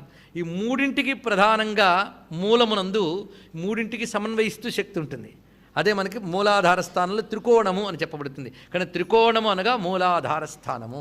ఆ మూలాధార మధ్యంలో ప్రకాశిస్తున్న కుండలిని రూప తేజస్సే త్రికోణాంతర దీపిక. ఇది తెలుసుకోవాల్సింది. అందుకే శిరస్థిత అన్నప్పుడు ప్రధానంగా శిరోభాగం చెప్పడం జరిగింది, సహస్రార స్థానం. తర్వాత ఫాలస్థ అన్నప్పుడు ఆజ్ఞాచక్రం నుంచి సహస్రారం వరకు ఉన్న భాగమంతా ప్రస్తావన చేయబడుతున్నది. హృదయస్థ అంటే అనాహత చక్రం ప్రస్తావన చేయబడుతున్నది. దాని తర్వాత ప్రధానంగా మూలాధారం త్రికోణాంతర దీపిక అన్న దానిలో చూపిస్తున్నాడు. ఇప్పుడు మళ్ళీ శ్రీ షోడసాక్షరీ విద్యా త్రికూట కామకోటిక నుంచి ఇప్పుడు వద్దాం. ఎందుకు ఈ పరంపర పెట్టారో అర్థం చేసుకోవాలి. ఎందుకంటే మంత్రాన్ని ధ్యానించేటప్పుడు ఎలా ధ్యానించాలో వివరిస్తున్నారు. ఇక్కడ 3 కూటములు చేశారు కదా, త్రికూటములు. ఆ త్రికూట ధ్యానం అంటే ఆ కూటము చెప్పేటప్పుడు దృష్టి ఎక్కడ పెట్టుకోవాలి, ఇది సాధన చూపిస్తున్నారు ఇక్కడ. ప్రథమ కూటం చెప్పేటప్పుడు దృష్టి ఎక్కడ ఉండాలంటే త్రికోణాంతర దీపిక మూలాధారం యందు దృష్టి ఉండాలి, అది చూపిస్తున్నారు. అక్కడ నుంచి క్రమంగా పైకి వెళుతున్నట్టుగా భావన చేసి హృదయం దగ్గరికి వచ్చేటప్పటికి ద్వితీయ కూటాన్ని భావన చేయాలి, అది చూపిస్తున్నారు. ఇక తృతీయ కూట భావన ఎక్కడ చేయాలి అంటే ఫాలస్థ శిరస్థిత, ఇక్కడి నుంచి ఇక్కడ వరకు తృతీయ కూట భావన. అందరూ తృతీయ కూటం చివరికి వచ్చేటప్పటికల్లా శిరస్సుకు తీసుకుపోవాలి అది ఇక్కడ. కనుక మంత్రం యొక్క త్రికూట సమన్వయం తెలుస్తున్నదిగా త్రికోణాంతరం దగ్గర దీపికగా మొదలవుతోంది మంత్రం. ఆ మొదలైన స్థితి ప్రథమ కూటము. ఆ ప్రథమ కూటమే వాగ్భవ కూటము అయింది. అక్కడ నుంచి క్రమంగా హృదయం దగ్గరికి వచ్చేటప్పటికల్లా గాఢంగా పట్టుకోవాల్సిన స్థితి ఏది మధ్యకూటము అనగా కామరాజు కూటము. అక్కడ నుంచి క్రమంగా దాన్నే భ్రూమధ్యం దాకా తీసుకొచ్చి భ్రూమధ్యం నుంచి శిరస్సు వరకు మూడవ కూటాన్ని కలుపుకోగలగాలి. అది మొత్తం అయ్యేటప్పటికల్లా పంచదశి అనండి షోడశి అనండి ఆ మూడు కూటములు యోజింపబడ్డాయి. ఇది బాలగా భావించినప్పుడు కూడా బాలలో ప్రధానంగా ఉన్న మూడు బీజాక్షములు మూడు కూటములు క్రింద నుండి పైకి వెళ్ళి మళ్ళీ పైనుంచి క్రిందకు వచ్చిన క్రమమే బాల. అది తెలుసుకోవాల్సింది. ఆ మంత్రములు తెలిసిన వారికి ఇది ఆస్వాదనీయంగా ఉంటుంది. ఆ మంత్రములు తెలియకపోయినా అమ్మ మనలో ఇక్కడిక్కడ తిరుగుతోంది అని భావన చేస్తూ ఆ స్థానముల యందు జగదమ్మని ధ్యానించుకున్నా సరిపోతుంది. మొత్తానికి ఎంత చక్కగా శ్రీ విద్యను ఆవిష్కరించారు వశిన్యాది వాగ్దేవతలు చూడండి. ఇక్కడ ఆత్మవిద్య మహావిద్య శ్రీ విద్య అని చెప్పి దాన్ని మనకిచ్చినటువంటి వాడు కామసేవిత అని చెప్తూ ఆ విద్య శ్రీ షోడశాక్షరీ విద్యగా పండుతోంది అని వివరిస్తూ అది త్రికూటములుగా ఉన్నది అని భావం చూపిస్తూ దాని ఫలమేమిటి కటాక్షంకరీ భూత కమలాకోటి సేవిత. ఆ త్రికూట విద్యలో ఎవరున్నారు అంటే కామకోటిక అని చూపించారు. దాన్ని ధ్యానించవలసిన పద్ధతి ఏది, అనుష్ఠానం చేయవలసిన పద్ధతి ఏది, శిరస్థిత చంద్రనిభా పాలశ్చంద్ర ధనుప్రభా హృదయస్థార్ విప్రక్ష త్రికోణాంతర దీపిక. ఇక్కడతో మొత్తం ఆత్మవిద్యతో మొదలుపెట్టి త్రికోణాంతర దీపికతో మొత్తం శ్రీ విద్యా స్వరూపాన్ని ఎంత చక్కగా ఒక్క దగ్గరికి తీసుకొచ్చి వశిన్యాది వాగ్దేవతలు అందించారో ఆలోచించింది. ఇక్కడ ఇంత పుష్టిగా ఉంటుంది లలితా సహస్రనామ స్తోత్రం. ఎక్కడికక్కడ ఆ పద్ధతి కూడా చెప్తున్నారు. అందుకే మళ్ళీ మళ్ళీ గుర్తుపెట్టుకోవడం కోసం అదే కావ్యాలుగా వాక్యాలుగా రాస్తే గుర్తుండవు, నామాలుగా అయితే గుర్తుండిపోతాయి. అది గుర్తు తెచ్చుకున్న ప్రతిసారి భావమంతా స్ఫురణకు వస్తున్నది అనుకోండి, ధన్యులు అయిపోతాం. మొత్తానికి ఇక్కడ చెప్పబడుతున్నది ఏమిటి, ఈ హృదయస్థార విప్రక్ష అన్నిటి యొక్క సారాంశం ఏమిటి, మూలాధారం మొదలుకొని సహస్రవనం వరకు నడిచేటటువంటి ఒక మహా చిచ్చక్తి రూపిణిగా పరచితిం భావయత్ అని చెప్పబడుతున్న స్వరూపమే మొత్తం శ్రీ విద్య. ఇది దీని యొక్క ప్రధానమైనటువంటి భావం. కనుకనే ఎవరైనా సరే మూలాధారం నుంచి సహస్రారం వరకు ప్రసరిస్తున్నటువంటి ఒక తేజోమయమైన సూర్య చంద్ర అగ్నిమయమైనటువంటి మూడింటికి మూలమైనటువంటి ఒక మహా తేజస్సు ఒక స్తంభము వలె ప్రసరిస్తున్నది. ఇంకా చెప్పాలంటే సన్నగా బిసతంతు తనీయసిగా వెళుతోంది అని భావన చేయవచ్చు. దానికి మంత్రానికి ఎలా సమన్వయం ఉన్నదో పరిశీలించుకోవచ్చు. అందుకే ప్రతివారు మంత్రం చేసేటప్పుడు భావించవచ్చు, మంత్రం లేకుండా అమ్మవారిని ఇలా భావన చేయవచ్చు. ఈ విధంగా మనకి ఉపాసనా పద్ధతిని చెప్పి తర్వాత మరికొన్ని విశేషములతో అమ్మవారి యొక్క లీలా రూప వైభవాల్ని చెప్తూ ఉన్నారు. దాక్షాయని, దైత్యహంత్రి, దక్షయజ్ఞ వినాశిని, ఈ మూడు విశేషమైన అంశములు. దీన్ని కూడా అద్భుతంగా శ్రీ విద్యతో అన్వయించవచ్చు. అయితే ఇక్కడ శిరోదేవత దగ్గర నిత్యతృప్తత అమృత కిరణ్మయ్య అని చెప్పుకున్నాం. మరి మిగిలిన వాడి దగ్గర చెప్పలేదు కదా, అది కూడా చెప్పుకుని ఆ భాగానికి ఒక నమస్కారం చేసుకుందాం. ఫాలస్థ ఇంద్రధను ప్రభ, అక్కడ చెప్పబడుతుంది నేత్రదేవి. అక్కడ నేత్రదేవి అని చెప్పబడుతుంది. చూస్తే నేత్రత్రయాయ భవిష్యత్ అన్నప్పుడు భాగం మనకు పాల భాగం దగ్గర తగిలిస్తాం. అందుకది నేత్రశక్తి, నేత్రదేవి. అక్కడ ఉండేటువంటి అమ్మవారి యొక్క శక్తి ఇందాక నిత్యతృప్త చెప్పినట్టే అక్కడ నేత్రదేవితో కలిసి ఉన్నటువంటి శక్తి అలుప్తత అనబడేటువంటి శక్తి. ఇది తెలుసుకోవాల్సింది. ఇక హృదయస్థ, అక్కడ హృదయదేవి. హృదయదేవి, శిరోదేవి, శిఖాదేవి అని అంటారు కదా, అది హృదయదేవి. అక్కడ ఆవిడ సర్వజ్ఞత అనే శక్తితో సమన్వయింపబడుతుంది. హృదయదేవి సర్వజ్ఞత అనే శక్తి. కనుక హృదయమునందు అమ్మవారిని భావన చేస్తే వచ్చే స్థితి ఏది, సర్వజ్ఞత్వం. నేత్రమునందు పాలనేత్రం అంటాం, పాలం, అందుకే పాలనేత్ర కాంతులు. ఆ పాలమ దగ్గర భావన చేసేటప్పుడు అలుప్తత, ఏ లోటు లేని స్థితి అక్కడ. ఇవి నిజానికి ఏ లోటు లేకపోవడం అంటే మొత్తం బీరువాలని నిండిపోవడం కాదండి. లోటు లేని స్థితి అనేది హృదయానికి సంబంధించింది. కొందరికి ఎంత నిండినా ఇంకా వెలితి, రెండు రకాల బాధలు. ఉన్నది ఖర్చు అయిపోతుందో అని బాధ, ఎప్పుడు ఇలా వస్తుందో లేదో అని దాచిపెట్టుకోవడం ఒక బాధ, మొత్తానికి లోటు బాధ, అది పోవాలండి. అందుకు లేదు అనే భావం లేకుండా పోతే అదే నిండైన సంపద. ఇంకేం కావాలి? అందుకే అలుప్తత అనే శక్తి అక్కడ చెప్పారు, సర్వజ్ఞత శక్తి ఇక్కడ వివరిస్తున్నారు. మరి త్రికోణాంతర దీపిక దగ్గర ఒక శక్తి చెప్పాలి, అటువంటిప్పుడు మొత్తం పరిపూర్ణ అవుతుంది. అక్కడ అనంత అస్త్రశక్తి, ఇదే మన అస్త్రదేవి అని అంటాం, అస్త్రదేవి శక్తి. ఈ అస్త్రదేవితో కలిసి ఉన్న శక్తి అనంత శక్తి, అనంతత అనబడే అమ్మవారి యొక్క శక్తి అక్కడ సమన్వయింపబడుతున్నది. కనుకనే ప్రథమ కూటము ధ్యానించవలసిన త్రికోణాంతర దీపిక అన్నప్పుడు అస్త్రదేవి అనంత శక్తి, ఆ తర్వాత హృదయం దగ్గర సర్వజ్ఞతా శక్తి, హృదయదేవి, తర్వాత పాలం దగ్గర నేత్రదేవి అలుప్తతాశక్తి, శిరస్సు దగ్గర శిరోదేవి నిత్యతుప్త శక్తి. ఇవి భావన చేసుకోవాల్సిన అంశములు. ఇప్పుడు దాక్షాయని అనే మాట వచ్చింది. దాక్షాయని అంటే అర్థం ఏంటి? దక్షుడి పుత్రిక. అసలు దీనిలో కథ ఉందండి. దాక్షాయని దైత్యహంత్రి దక్షయజ్ఞ వినాశిని. దక్షుడి పుత్రిక దక్షయజ్ఞ వినాశనం చేసిందిట. చూసారా? ఆ తండ్రి కూతురుగా పుట్టి ఆ తండ్రి చేసే చెడ్డ పని దెబ్బతీసింది ఆవిడ. ఇక్కడ ఇది మొత్తం కథ అంతా కనబడుతుంది ఇంట్లో అమ్మవారి కథ. ఆవిడ దక్షుడు పుత్రికగా వచ్చింది కనుక దాక్షాయని. ఇది ప్రధానం. నిజానికి దక్ష ప్రజాపతి బ్రహ్మగారి దగ్గరికి వెళ్ళి ప్రజాపతిగా నా కార్యక్రమం చక్కగా చేసేటట్టు అనుగ్రహించు అంటే, శక్తి లేనిది నువ్వు ఈ పని చేయలేవు కనుక శక్తిని ఉపాసించని చెప్పాడండి ఆయన మొట్టమొదట. అప్పుడు ఆ మహానుభావుడు శక్తిని ఉపాసించాడు. ఎందుకంటే సత్సంతానాన్ని కని ప్రజాపతిగా మంచి సంతానం ద్వారా సృష్టిని విస్తరింపజేయవలసిన బాధ్యత దక్షునికి వచ్చింది. అందుకు నాకు సత్సంతానం కలిగి వంశ విస్తారం జరగాలి అంటే నువ్వే నాకు సత్సంతానంగా కావాలమ్మా అని మొట్టమొదటి అమ్మవారిని ప్రార్థన చేశాడు. అయితే వీడి బుద్ధి తెలుసుకున్న అమ్మవారు, వీడికి కొంచెం శివద్వేషం ఉందిట. ఎందుకంటే కారణం లేదు. శివద్వేషానికి కారణమేముంది? దౌర్భాగ్యం తప్ప ఇంకేమీ లేదు అక్కడ. వాడికి అది కొంచెం, ఇందులో ఒక సైకలాజికల్ ఫ్యాక్టర్ ఉందిట. ఎందుకంటే సృష్టిని విస్తరింపజేయవలసిన వాళ్ళల్లో వీడొకడు, పరమేశ్వరుడు లయకారకుడు కనుక మేము విస్తరించే సృష్టి అంతా వాళ్ళు లయం చేసేస్తాడు. అదొక భావం వాడికి. అది అజ్ఞానమే. మొత్తం మీద ఆ భావంతో ఉన్నాడు అతను. కానీ అదేం బయటపడలేదు. అమ్మవారు తనయ్యగా వచ్చారు. తనయ్యగా వచ్చిన తర్వాత కొంతకాలానికి నేను ఈ తల్లిని ప్రార్థించి తనయ్యగా పొందానని మర్చిపోయాడండి. మనిషికి అలవాటు అనేది ఒక ప్రమాదం. మహానుభావులైనా అలవాటైపోతుంటే కొద్దీ మామూలు అయిపోతుంటారు. కనుకనే అద్భుతాలు అలవాటైపోతే మామూలు అయిపోతుంది. మహాప్రమాదం అది. అందుకే ముందు మీరు కనబడితే చాలండి అంటూ ఉంటారు కాళ్ళు, తర్వాత కనబడగానే కాళ్ళు పడతారు, అలవాటైపోతే భుజం మీద చేస్తారు. అదంతా సహజం అది. అందుకే అంత పరాశక్తి కూతురైపోతే సైకలాజికల్ ఫ్యాక్టర్ చూడండి, అద్భుతం. క్రమక్రమంగా ఏమనిపించిందని నా కూతురిగా నేను చెప్పినట్టు వింటుంది అనుకున్నాడు. కుమార్తె అయిపోగానే పరాశక్తి తన అధీనం అనుకున్నాడు. ఆవిడ మహామాయ అలాగే కనబడింది దానికి.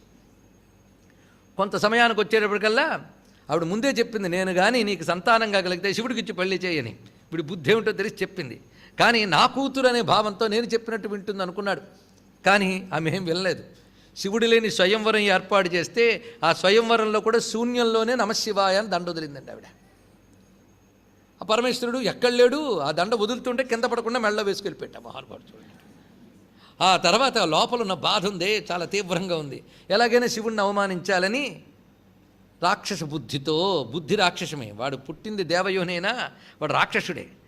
ఎందుకంటే బుద్ధి రాక్షసమే కదా. ఎప్పుడైతే రాక్షస బుద్ధి వచ్చిందో దాని నుంచి అనేక ఆసురీ శక్తులు బయటకు వస్తాయి. ఈశ్వర ద్రోహమే ఆసురీ బుద్ధి, మరొకటి చెప్పడానికి ఉంది. ఇది వాడికి ప్రమాదం, ప్రపంచానికి ప్రమాదం, వాడితో కలిసిన వాళ్ళకి ప్రమాదం. అందుకే వాడు ఈశ్వర ద్రోహం చెయ్యాలని శాస్త్ర విరుద్ధంగా ఈశ్వరుడు లేని యజ్ఞాన్ని తలపెట్టాడు. అప్పుడు వాడి చేరినటువంటి వాళ్ళందరూ దేవతలే అయినా బుద్ధులన్నీ ఆసురీ బుద్ధులయ్యే. అప్పుడు లోకానికి ప్రమాదకారి గనక దాక్షాయనిగా పుట్టినప్పటికీ వాళ్ళలో పుట్టిన దైత్య బుద్ధుల్ని నశింపజేయడానికి బయలుదేరిందిట దైత్యహంత్రి ఆవిడప్పుడు. ఆ వెళ్ళి ఏం చేసింది? దక్షయజ్ఞ వినాశిని. కొంచెం జాగ్రత్తగా కథ వింటే దక్షయజ్ఞ వినాశనం చేసింది వీరభద్రుడా అమ్మవారా?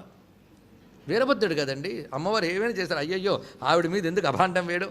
దక్షయజ్ఞ వినాశనం చేసింది. పాపం వెళ్ళింది, నాన్నకు బుద్ధి చెప్పింది, వెళ్ళలేదు. ఎప్పుడు యోగాగ్నితో శరీరాన్ని త్యజించిందే తప్ప పాపం అమాయకురాలు. తల్లిని దక్షయజ్ఞ వినాశనం అనొచ్చా అంటే ఈవిడే చేసింది మొత్తం. ఎందుకంటే దక్షయజ్ఞం జరుగుతూ ఉంటే అక్కడ రెస్ట్లెస్గా ఉన్నట్టు నారదుడు పాపం. ఇలా జరిగిపోతుంది ఏమిటి? సజావుగా జరగకూడదు. తిన్నగా బయలుదేరాడు కైలాసానికి. వెళ్ళి ఆయనతో చెప్పట్ట, విన్నావా అని. ఏమిటి అన్నాడు. దక్షుడు యజ్ఞం చేస్తున్నట్ట, నీకు కబురు వచ్చిందా?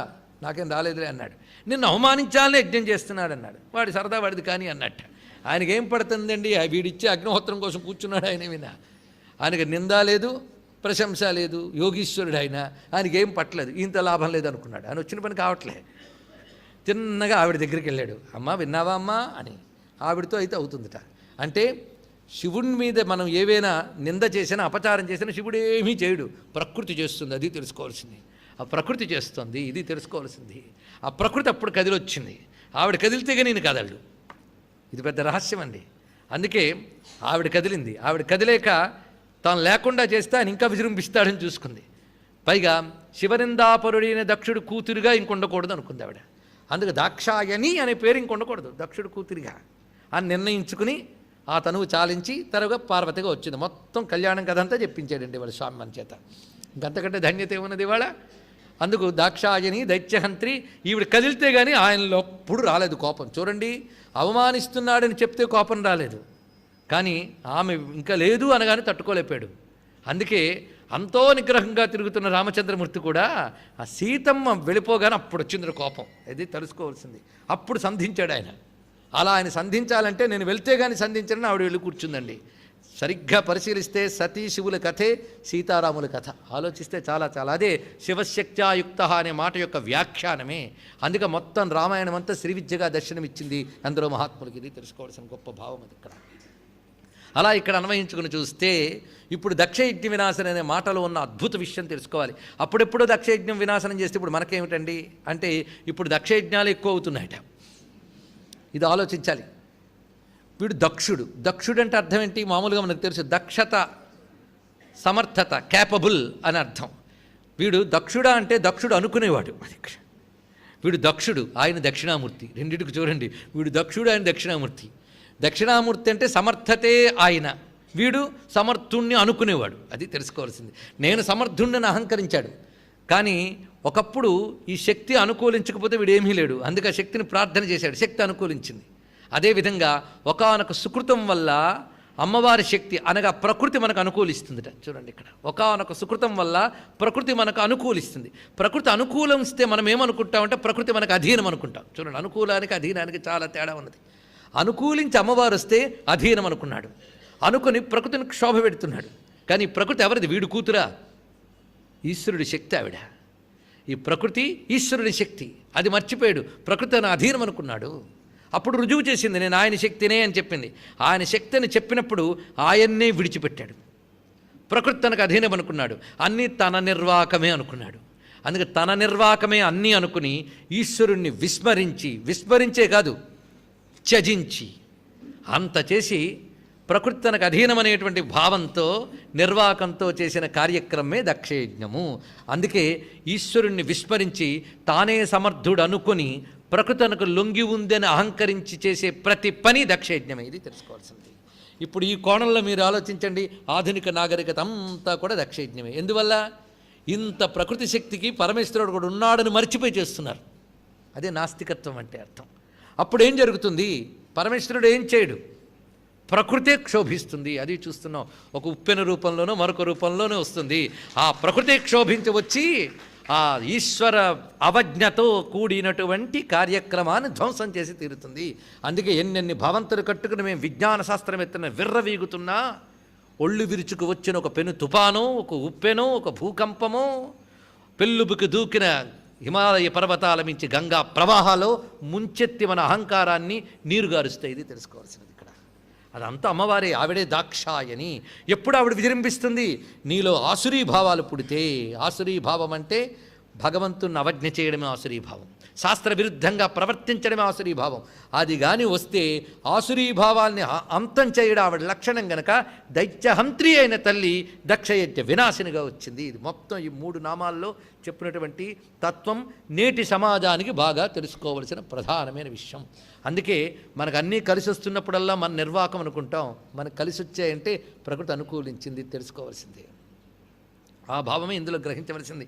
అందుకు దక్షయజ్ఞ వినాశిని ఇదొక విశేషం. అయితే దాక్షాయని అనే మాటకి మరొక అద్భుతమైన భావం ఉన్నది.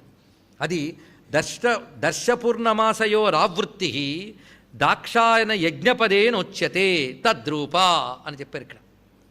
దాక్షాయనము అని ఒక యజ్ఞం పేరిట. అది దర్శపూర్ణమాస అని చేసేటువంటి నిత్యాగ్నిహోత్ర కర్మల యొక్క ఆవృత్తి.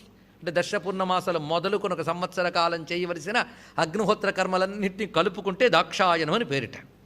ఆ యజ్ఞ రూపిణిగా ఉన్న తల్లి కనుక దాక్షాయని. ఇప్పుడు అర్థం బాగుంది. ఇప్పుడు అమ్మ కూడా సంతోషిస్తుంది. దక్షుడి పుత్రనే కంటే ఇలా అంటే ఆవిడికి చాలా సంతోషం. యజ్ఞరూపిణి, ఒక సంవత్సర కాలపు యజ్ఞస్వరూపమే దాక్షాయని.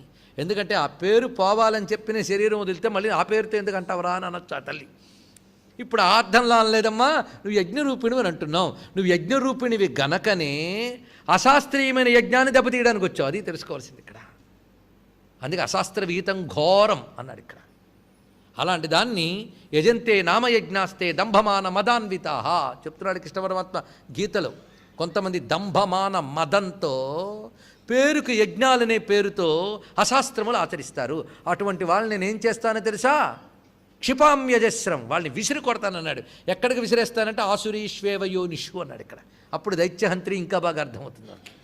వాళ్ళని అసుర జన్మంలో పడేస్తాను. పడితే పోనీ ఎప్పటికైనా ఉద్ధరిస్తాడా అంటే మామప్రాప్యైవత కౌంతేయ తతోయాన్ చధమాంగతిం అన్నాడు ఇక్కడ. వాడెప్పుడూ నన్ను పొందలేక ఇంకా ఇంకా అధోగతులకు పోతాడు. అంటే అశాస్త్రమైనటువంటి యజ్ఞములు ఎంత ప్రమాదం చూడండి. మొన్న ఎవరో చెప్తున్నారు, ఏమంటే అశ్వమేధయాగం చేస్తున్నాడు ఫలానా వారు వచ్చారని. రామ రామ దీనికే కలియుగం అంటారు.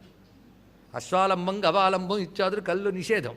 మహా అయితే వేద పండితులు అశ్వమేధ పన్నములు చదువుకుని వాళ్ళు చదువుతూ ఉంటే విని మనం తరించవలసిందే. అశ్వమేధ యాగం చేశారు అంటే అశాస్త్రీయం. దానివల్ల లోకానికి మరింత అరిష్టాలు. కనుక ఎవడు పెడితే వాడు ఫ్యాంటు షర్ట్లు వేసుకుని అగ్నిహోత్రాల్లో నేతులు పోసీడాలే యజ్ఞాలు అనుకుంటే భయంకరమైన కాలంలో ఉన్నామే.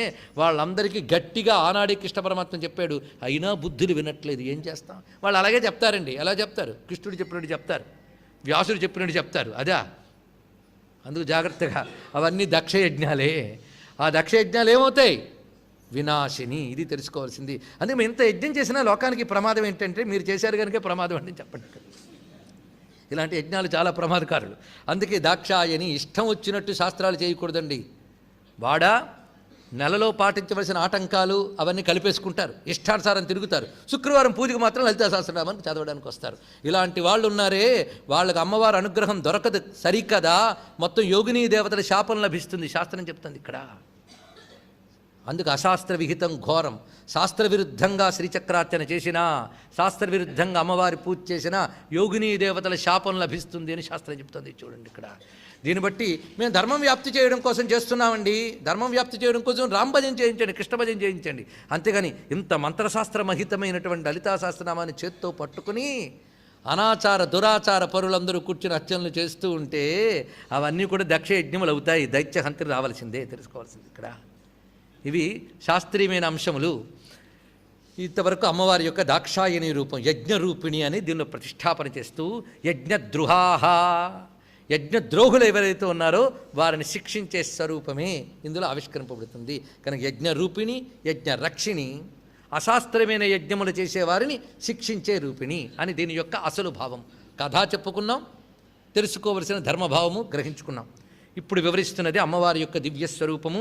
దరాం దోళిత దీర్ఘాక్షి దరహాసోజ్వలన్ముఖి. అద్భుత రెండు ధరలతో ప్రారంభమైంది ఇక్కడ. ధర అంటే అరవిరిసిన అని ప్రధానమైనటువంటి అర్థం ఇక్కడ. అలాగే ధర అంటే కొంచెము, అరవిరియడం అంటే కొంచెమేగా, అందుకు సరిపోతుంది ఇక్కడ. ధర ఆందోళిత దీర్ఘాక్షి అని ఇక్కడ. ధర అంటే కొంచెముగా, ఆందోళిత అంటే కదులుతున్న, కొంచెముగా కదులుతున్న పొడవైన కన్నులు కలది అన్నాడు ఇక్కడ. ఆవిడ కన్నులు కొంచెం కదులుతున్నట్టు, మరి ఎక్కువ కదిలే అనుకోండి భయము గాబరవు అని అర్థం. ఆ కొంచెం కదలడంలో విలాసం కనబడుతుంది. ధర ఆందోళిత, ఆందోళిత అంటే అటు ఇటు కదలడాన్ని ఆందోళిత అని అంటారు. ఉయ్యాల కదిలినట్టు కదలడం. అందుకే ధర ఆందోళిత దీర్ఘ అక్షి. అమ్మ కళ్ళు చాలా పొడవైనవిట. అంత పొడవైన కళ్ళు అంటే విశాలమైన నేత్రములు అటు ఇటు చలిస్తూ ఉండగా చూస్తుంది. మరి ఆ ప్రపంచం అంతా గమనించుకోవద్దు. అందుకే ఆ దిక్కు నుండి ఈ దిక్కు వరకు ఒకసారి గమనించుకుంటుందట తల్లి మొత్తం. అలా ధరాందోళిత దీర్ఘాక్షి అన్నప్పుడు అమ్మ విశాల నేత్రములతో చూస్తున్నదనే భావన చేయాలి.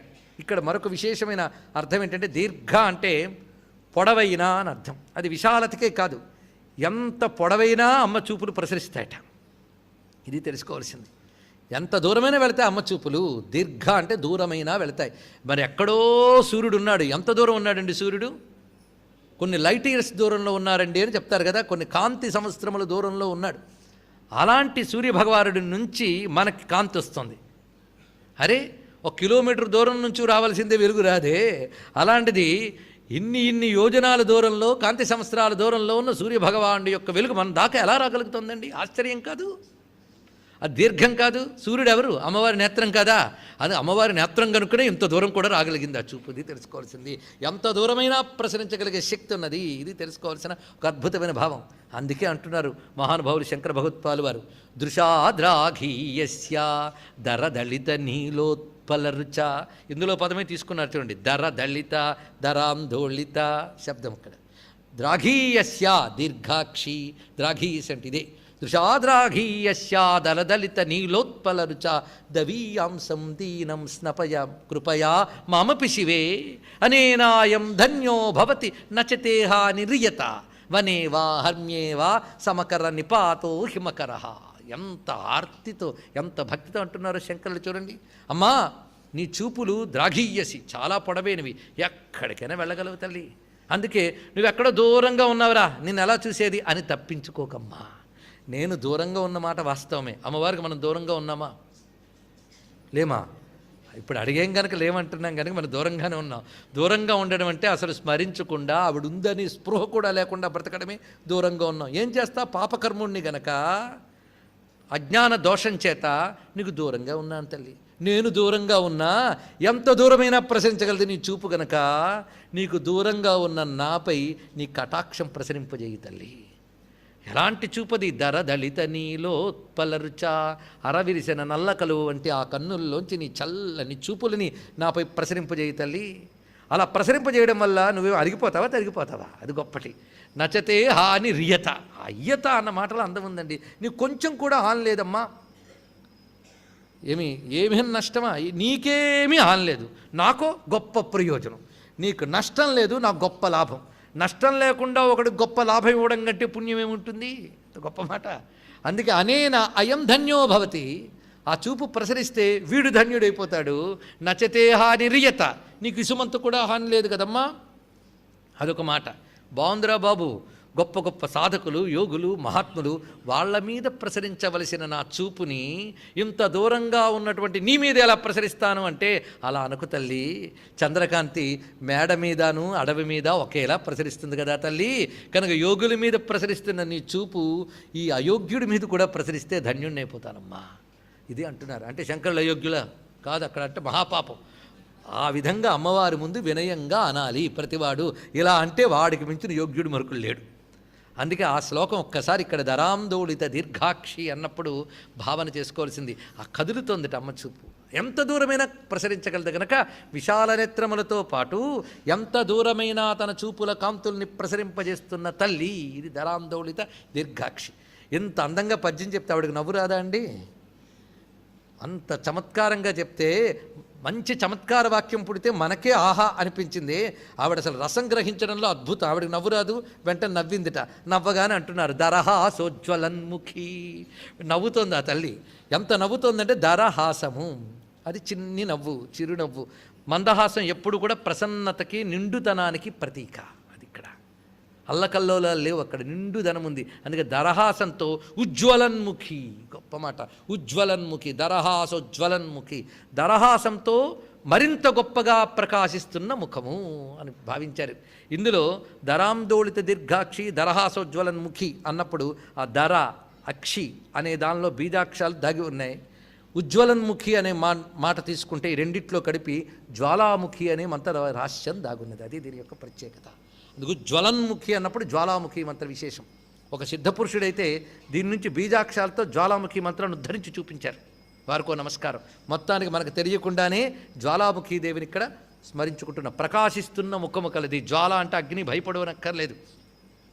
అందుకే అమ్మవారి యొక్క దరహాసోజ్వలన్ముఖి, దరహాసంతో ప్రకాశిస్తున్నటువంటి వదనము. ఈ రెండింటిని ఒక్కసారి నమస్కారం చేసుకుని, నిజానికి అమ్మవారు ఒక్కసారి చూసి నవ్వేరు అంటే ఇంకా బ్రతుకు పండిపోయినట్లే, ఇంకేం కావాలండి? ఆ చూపు నవ్వు చాలు మనకి.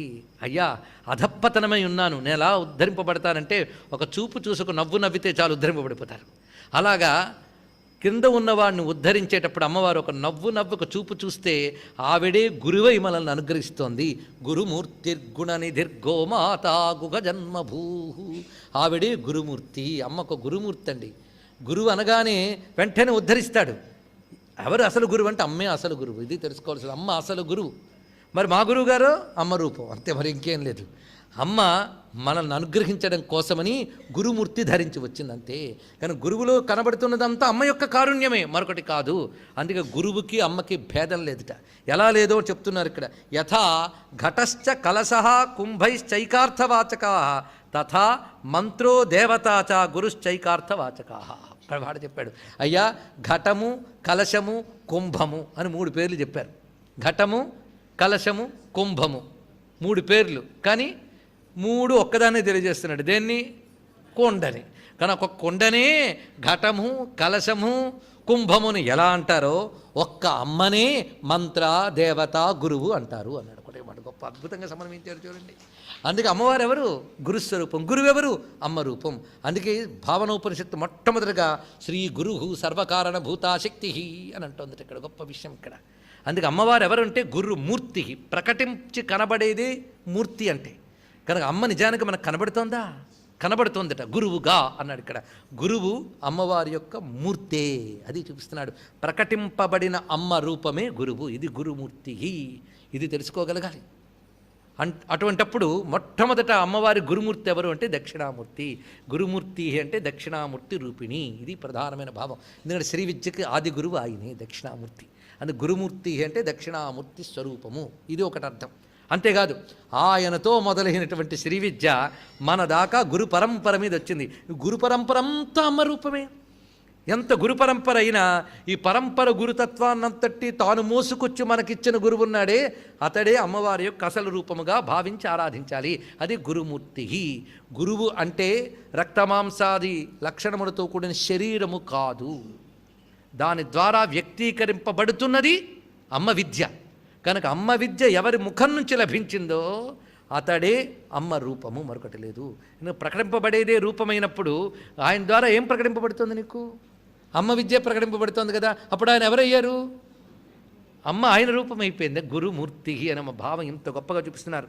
అయితే గురుమూర్తి అన్నప్పుడు ఒక పరంపర కలిగిన వాడు. ఎవరిని అమ్మవారి రూపంగా చెప్పాలో గురువుని చూపిస్తున్నాడు చూడండి ఇక్కడ.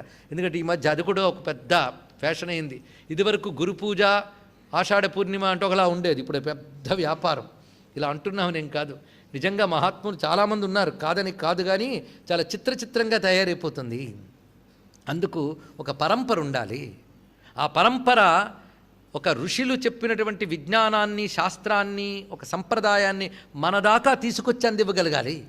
అందుకని తనకు తానే దేవుడిని ప్రకటింప చేసుకోవడం కాదండి. గురువుని దైవంగా శిష్యుడు భావిస్తాడేమో కానీ గురువు తనను తాను దేవుడు అనుకోకూడదు. ఇది తెలుసుకోవాలండి. అసలు గురువు తన తాను గురువు అనుకోట, అదొకటి విశేషం. శిష్యుడు అనుకోవాలి అక్కడ. అందుకే నువ్వు గురువు అనుకుని వాడు చెప్తుంటే ఎలా అనుకుంటాడండి? గౌరవభావం అట్నుంచి కలగాల్సింది, ఇట్నుంచి కాదు ఇక్కడ. ఇవన్నీ గ్రహించవలసిన గొప్ప విషయములు. ఎందుకంటే గురుమూర్తి అనే విషయం సామాన్యంగా ఒక్క సద్గురువు దొరకాలంటే అనేక జన్మలు పుణ్యాలు చేయాలండి. ఒక్క సద్గురువు దొరకడం కూడా మహా కష్టంట. అందుకు గురు పరంపర అనేటప్పుడు ఏంటో చూపించారు. నారాయణం పద్మభువం వశిష్ఠం శక్తించ తత్పుత్ర పరాశరంచ వ్యాసం సుఖం గౌడపదం మహాంతం అంటూ గోవింద యోగీంద్ర మధాస శిష్యం తంత్రోట ఇలా వస్తున్నాయా పరంపర. ఆ పరంపర అంతా ఒక సత్పరంపర కలిగినటువంటి వాడినే గురువు అనాలి. ఆ గురువు అమ్మవారి స్వరూపము. ఇది ముందు ఉండవలసింది సత్పరంపరట. రెండవది చూపిస్తున్నారు. మంత్ర యంత్ర తంత్ర సాధనముల్ని సాకల్యముగా తెలిసినవాడు గురువుకు ఉండవలసిన లక్షణాలు ఇవి. అదే కాకుండా ఆ మంత్రదేవతలు నిరంతరం ఉపాసన చేయడం వల్ల తద్రూపమే అతడు అన్నాడు ఇక్కడ. గురువు ఒక మంత్రం ఇచ్చాడంటే తాను దాన్ని బాగా పండించుకోనిది ఇంకోటికి ఇవ్వకూడదట. అది ఇక్కడ అలా పండించు. ఎందుకంటే మంత్రం ఇవ్వడంటే అక్షరం ఇవ్వడం కాదు, తాను పోగు చేసుకున్నటువంటి అమ్మవారి శక్తిని వాడికి ఇస్తున్నాడు. అందుకే అంత తేలిగ్గా మంత్రాలు ఇవ్వరండి గురువులు, తెలుసుకోవాల్సింది. అందుకే అక్కడ మంత్రదేవతా రూపమైనటువంటి వారు అని వివరిస్తున్నారు. సర్వ అవస్థల్లోనూ ఆ జగదంబా తత్వంతో లేదా ఏ విద్యను మనకి ఇస్తున్నారో ఆ తత్వముతో తాదాత్మ్యం చెంది ఉన్నవారి గురువులు అవుతారు అన్నారు ఇక్కడ. వాళ్ళ లక్ష్యం ఎప్పుడూ అటే ఉంటుందట, దానితో తాదాత్మ్యం చెంది ఉంటారట. అటువంటి వారు గురువులు అవుతారు. స్వార్థ అహంకార రహితులు గురువులు అవుతారు. అలాంటి గురువులే అమ్మ రూపముగా భావించబడతారు అంటూ గురుమూర్తి దానికి వ్యాఖ్యానం చూపిస్తున్నారు. అందుకే తామిచ్చా విగ్రహాం దేవీం గురురూపాం విభావయేత్. అమ్మవారు తాను తన ఇచ్ఛతో గురువృత్తి ధరించి వచ్చిందని భావించాలి. ఇది తెలుసుకోవాల్సింది. అందుకే ఎల్లవేళలా గురువుని అమ్మవారికి అభిన్నంగా చూడాలి. అయితే అమ్మవారు మాత్రం గురుమూర్తిగా ఎప్పుడైనా వచ్చారా? వచ్చిన దాఖలాలు ఉన్నాయి. ఒకప్పుడు ఇంద్రుడికి ఆవిడే ఆ దివ్యాకాశంలో కనబడి శ్రీ విద్యను బోధించారు. ఇదే మనకి సామవేదంలో కేనోపనిషత్తులో చెప్పబడుతున్నటువంటి కథ. అక్కడ ఆవిడ గురుమూర్తిగానే ఇంద్రుడికి మొత్తం బోధించారు. అక్కడుంది శ్రీ విద్య, అక్కడ పల్లవించిందండి. అదేవిధంగా చిదేకర స్వరూపిణిని ఛాందోగ్యోపనిషత్తులో పల్లవించింది. తైత్తిరీయంలో యతోవాయమాన భూతాన్ని జాయంతే దగ్గర పల్లవించింది. కనుక ఉపనిషత్తులన్నింటిలోంచి లాక్కొచ్చి వచ్చిందే శ్రీ విద్య. అది తెలుసుకోవాల్సింది. అందుకే అది ఆత్మవిద్య, మహావిద్య. అప్పుడు ఆ తల్లే బోధించింది స్పష్టంగా స్వచ్ఛముగా ఇంద్రాది దేవతలకు. కేనోపనిషత్తు కథ గుర్తుందిగా, మనం దేవి వైభవంలో చెప్పుకున్నాం. అందుకు అక్కడ చెప్పబడుతుంది.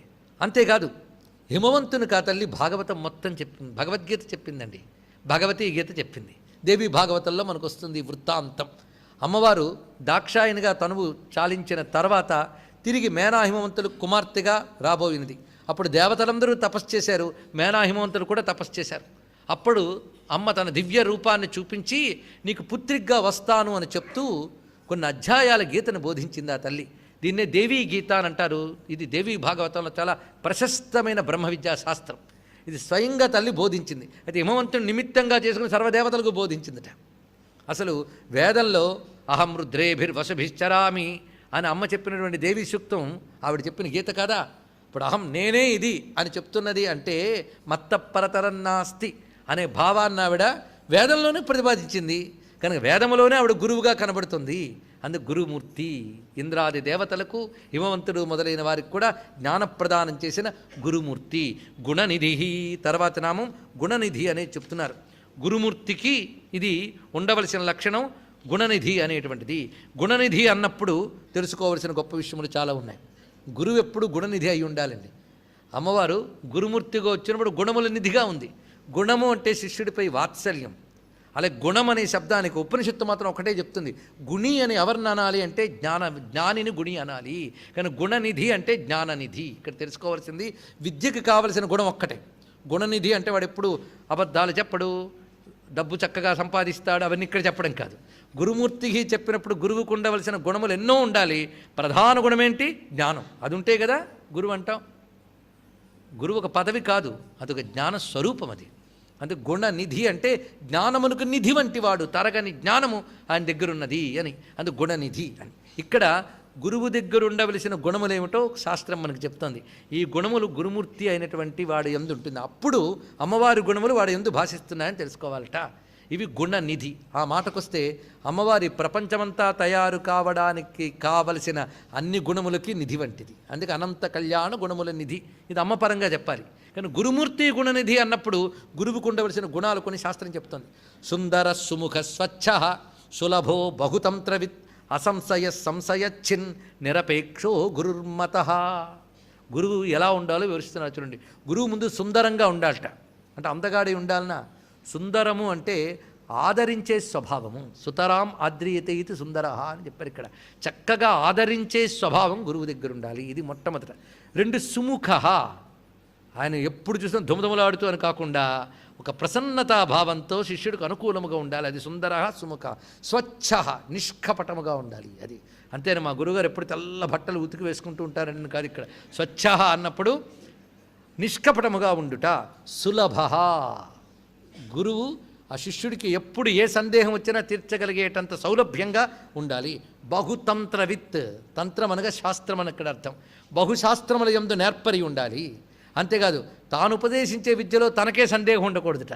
అసంశయ సంశయచ్చిన్, అవతలవాడి సందేహం పోగొట్టగలిగి ఉండాలి. నిరపేక్ష, తానేది అపేక్షించకుండా ఉండాలి. అటువంటి వాడిని గురువు అంటారు. ఇది గొప్ప మాటని ఇక్కడ చూపిస్తున్నారు. ఇంకా శిష్యుడికి కొన్ని లక్షణాలు ఉన్నాయట. అందులో మొదటివి సుందర సుముఖ సులభ స్వచ్ఛ అతనికి ఉండాలట. బహుతంత్రవిత్తమని అతను ఉండవు, కానీ ఉండాలట. వీటన్నిటితో గురువుకి నిరపేక్ష ఎంత ఉండాలో శిష్యుడికి గురువుకి ఏదైనా సమర్పించాలనే భావం అంత ఉండాలటండి. ఇక్కడ ఇదే చూసుకోవాలి. అంతేగాని గురువుకి నిరపేక్షలని మేము ఇవ్వక్కర్లేదంటే విద్య రాదు. ఇవన్నీ విశేషములు, ఇవన్నీ జాగ్రత్త సంప్రదాయములండి. సంప్రదాయాన్ని పరిరక్షించాలి. ఇది తెలుసుకోవాల్సిన విషయం ఇక్కడ. అందుకు గురుమూర్తిర్ గుణనిధిర్ గోమాత గుహజన్మభు, ఇవన్నీ గకారంతో వచ్చే నామాలండి. గకారం గురువాచకం. అందుకే ప్రధానంగా ఇక్కడ ఇదంతా గురుస్వరూప ఆవిష్కరణ జరుగుతున్నది. అది తెలుసుకోవాల్సింది. అందుకే గురుమూర్తి, అమ్మవారు గురుమూర్తిగా కనబడినప్పుడు గుణముల నిధిగా ఉందిట. ఎందుకంటే అమ్మవారి గుణాలన్నీ గురువులోనే కనబడతాయి. చూడండి, ఎందుకంటే వాత్సల్యం, క్షమ, ఎంత సహిస్తాడో ఈ గురువుల అజ్ఞానాన్ని. మరి ఉన్నప్పుడు క్షమాగుణం లేదు. దాని తర్వాత ప్రేమ, కారుణ్యం అన్నీ చూపిస్తాడు. ఆ ఓపిక, ఇవన్నీ కూడా. అందుకు అమ్మవారి గుణములన్నీ అక్కడ ప్రోగయ్యే కనుక గురుమూర్తిర్ గుణనిధి. గోమాత, గోమాత, అమ్మవారు గోమాత. ఒక్కసారి ఈ మాటలు ఎన్నైనా ఆలోచించుకోవచ్చు. ఎందుకంటే గురువిచ్చిన విద్య ఎలాంటిది అంటే కామధేనువులా ఏదైనా ఇస్తుంది ఆ విద్య. అటువంటిది గోమాత అంటే ఏమిటి? కామధేనువు. కామధేనువుల్లో గొప్పదేది సురభి. మొట్టమొదటి గోమాత సురభి, అందుకే శ్రద్ధాం విభూతిం సురభిం. సురభి అమ్మవారి యొక్క స్వరూపం. మొట్టమొదటి అమ్మ గోరూపంతో గోలోకంలో సురభీదేవిగా వచ్చిందిటండి. ఆ వచ్చిన సురభీదేవి యొక్క సంతానాన్ని సమస్త లోకం వాళ్ళు అడిగారు.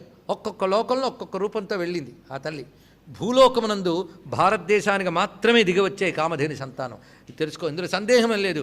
కామధేను సంతానానికి సంబంధించిన గోవులు ఆసేతు సీతాచలం మాత్రమే ఉన్నాయి. మరి ఇతర దేశాల్లో ఉన్నాయండి అంటే నువ్వు ఈ పేరు అక్కడ పెట్టేవి, కానీ అవి పాలిచ్చు ఒకానొక జంతువులు. కానీ కామధేను సంతానమైన యజ్ఞస్వరూపమైనటువంటి యజ్ఞస్య మాత అని చెప్పేటువంటి తల్లి మాత్రము భారతీయ గోవే. అందుకు భారతదేశం ప్రతి గోవు అమ్మవారి రూపమే. అందుకు గోమాత సేవ చేయడం అమ్మవారి సేవే. శ్రీచక్రాన్ని ఆరాధించిన ఎంత సేవో గోవును ఆరాధించడం కూడా అంతే సేవ. ఆ మాటకు వస్తే గోసేవ చేసుకుంటే చాలా, అదే పెద్ద శ్రీచక్రార్చన, సందేహం లేదు అక్కడ. ఇది తెలుసుకోవాల్సింది. అందుకు గోవుకు ఒక పండు పెట్టి దానికి ఇవ్వాల్సిన ఆహారం పెట్టి గంగడోలు నిమిరితే అగ్నిహోత్రములు చేసిన ఫలితం వస్తుందండి. ఈ రోజుల్లో నిత్యాగ్నిహోత్రాలు లేవే అని బాధపడితే దానికి ప్రతిక్రియ ఒక్కటే, గోవుకి ఆహారం పెట్టి గంగడోలు నిమరాలి. ఆహారం పెట్టాం కదా నిన్న మిగిలిన అన్నం తెచ్చుకొచ్చి పడేయడం కాదండి. అలాంటి అవసరం గోవుకి పెట్టకూడదు. కేవలం పుణ్యం తెచ్చేయాలి. నాభతో ఆవుకి తెగ కుక్కేసే వాళ్ళకు కూడా విన్నపం. దేనికి ఎంత అవసరం అంత. అందుకు గోవుకి యుక్తమైనటువంటి ఆహారాన్ని, ఆరోగ్యకరమైన దాన్ని అమ్మ భావనతో పెడితే, గంగడోలు నిమిరితే అగ్నిహోత్రం చేసిన ఫలితం అని ఒక నిత్యాగ్నిహోత్రి చెప్పినటువంటి ఒక వాక్కుని ఇక్కడ స్మరించుకుంటున్నాం మనం. అలాంటిది గోమాత. ఆ స్మరణ జరిగితే చాలా ధన్యులం. కనుక సురభీదేవి అని ఒక మాట, కామధేను స్వరూపిణి అని. అంతే కదా, విద్యయే గోమాత. గురువు అంటే విద్యస్వరూపమే. మనం గంగాపాత్ర పట్టుకొచ్చాం. గంగాపాత్ర పట్టుకొచ్చామంటే రాగి పాత్ర యొక్క ప్రాధాన్యమే అది. గంగ ప్రాధాన్యం. గంగ రాగి పాత్రలో తెచ్చుకొచ్చాం కనుక ఆ పాత్ర తెచ్చుకున్న ప్రతిసారి నువ్వేమంటావు, గంగాజలం అండి గంగాజలం అండి అంటావు. చూపిస్తున్నదేమో పాత్రని, చెప్తున్నదేమో గంగాజలం. ఏమైనా బాగుందా అండి? ఏం కనబడుతోందా? రాగి చెంబది, పది షీల్డు. అది పట్టుకొచ్చి గంగాజలం గంగాజలం అంటే దండాలు. దేనికి దండం పెడుతున్నావు? రాగి పాత్ర గంగాజలానిక? గంగాజలంకే కదా. బొట్లన్నీ దేనికి? కానీ పూజ దేనికి? గంగకి. గురువు రాగి పాత్ర లాంటి వాడు, అమ్మవారి విద్య గంగాజలం లాంటిది. ఇది తెలుసుకోవాలి. ఆ పాత్రను ఎలా ఆరాధిస్తున్నా వాళ్ళకి ఆరాధించు. కనుక అందులో విద్య ఏది? అది గోమాత. ఇప్పుడు విషయం గోమాత అంటే ఏంటో తెలుసుకోవాలి. గోవు అనగా విద్య, విద్యలు, వేదవాక్యములు, ఇది అర్థం. వేదవాక్యముల తల్లి ఆవిడ కనుక విద్య అంటేనే వేదవాక్యములు, విద్యల తల్లి ఆవిడ గోమాత. అందుకే ఆవిడ గురు రూపిణి అని అర్థం. వేద విద్య మయి గనకనే గోమాత అంటే వేద విద్యలకు తల్లి. గో అనే శబ్దం దేనికి వాడాలో చెప్తోంది చూడండి శాస్త్రం. బాణౌ వాచి పశౌ భూమౌ దిశి రశ్మౌ జలే అక్షిణి స్వర్గే మాతరి వజ్రే అగ్నౌ ముఖే సత్యే చ గోధ్వని. గో అనే దానికి అర్థములు ఇన్నున్నాయి. బాణము అయితే ఇక్కడ బాణం చెప్పిన బాణముల తల్లి అని తీసుకోకూడదుట. ఇది చెప్పి ఇందులో ఏవేవి అమ్మవారి పరంగా అన్వయించడానికి సరిపోతే అన్నీ తీసుకో అని చెప్పాడు వ్యాఖ్యాత. అంత గొప్పగా చెప్పాడు చూడండి. కనుక బాణే పక్కకు తీసేద్దాం. వాచి పోనీ బాణే కూడా తీసుకోవచ్చు, ఎందుకంటే మంత్రములన్నీ అస్త్రములే. అలా తీసుకుంటే మంత్రముల తల్లి. వాచి అంటే వాక్కులు, వేదవాక్కులు. పశవు అంటే ధేనువులు, వృషభములు, ఈ రెండింటికి గోశబ్దం. భూమౌ భూమికి కూడా గోవు అని వ్యవహారము. దిశి దిక్కులకు కూడా గోవులని పేరు. రశ్మి కిరణములకు కూడా గోవులని పేరు. జలమునకు గోవని పేరు. నేత్రమునకు గోవని పేరు. స్వర్గమునకు గోవని పేరు. తల్లికి గోవని పేరు. అందుకే భారతీయుడు అమ్మ తర్వాత ఆవు అంటాడు. ఇది తెలుసుకోవాల్సిన గొప్ప మాట. ఏది అమ్మ తర్వాత? ఇప్పుడు అమ్మ లేదు ఆవు లేదు, వచ్చింది బాధ. అమ్మ ఆవు ఇల్లు ఈశ్వరుడు ఏకనద్దు దయచేసి. ఈ నాలుగు అమ్మ ఆవు ఇల్లు ఈశ్వరుడు, ఈ నాలుగు ప్రధానం. అక్కడి నుంచే ప్రారంభమవుతుంది సాధన అంతా కూడా. అందుకే ఈ నాలుగు ప్రధానం. ఇలు మళ్ళీ మాతృకావర్ణాలకు ఇదో భావం తెచ్చుకోవచ్చు, సంతోషం.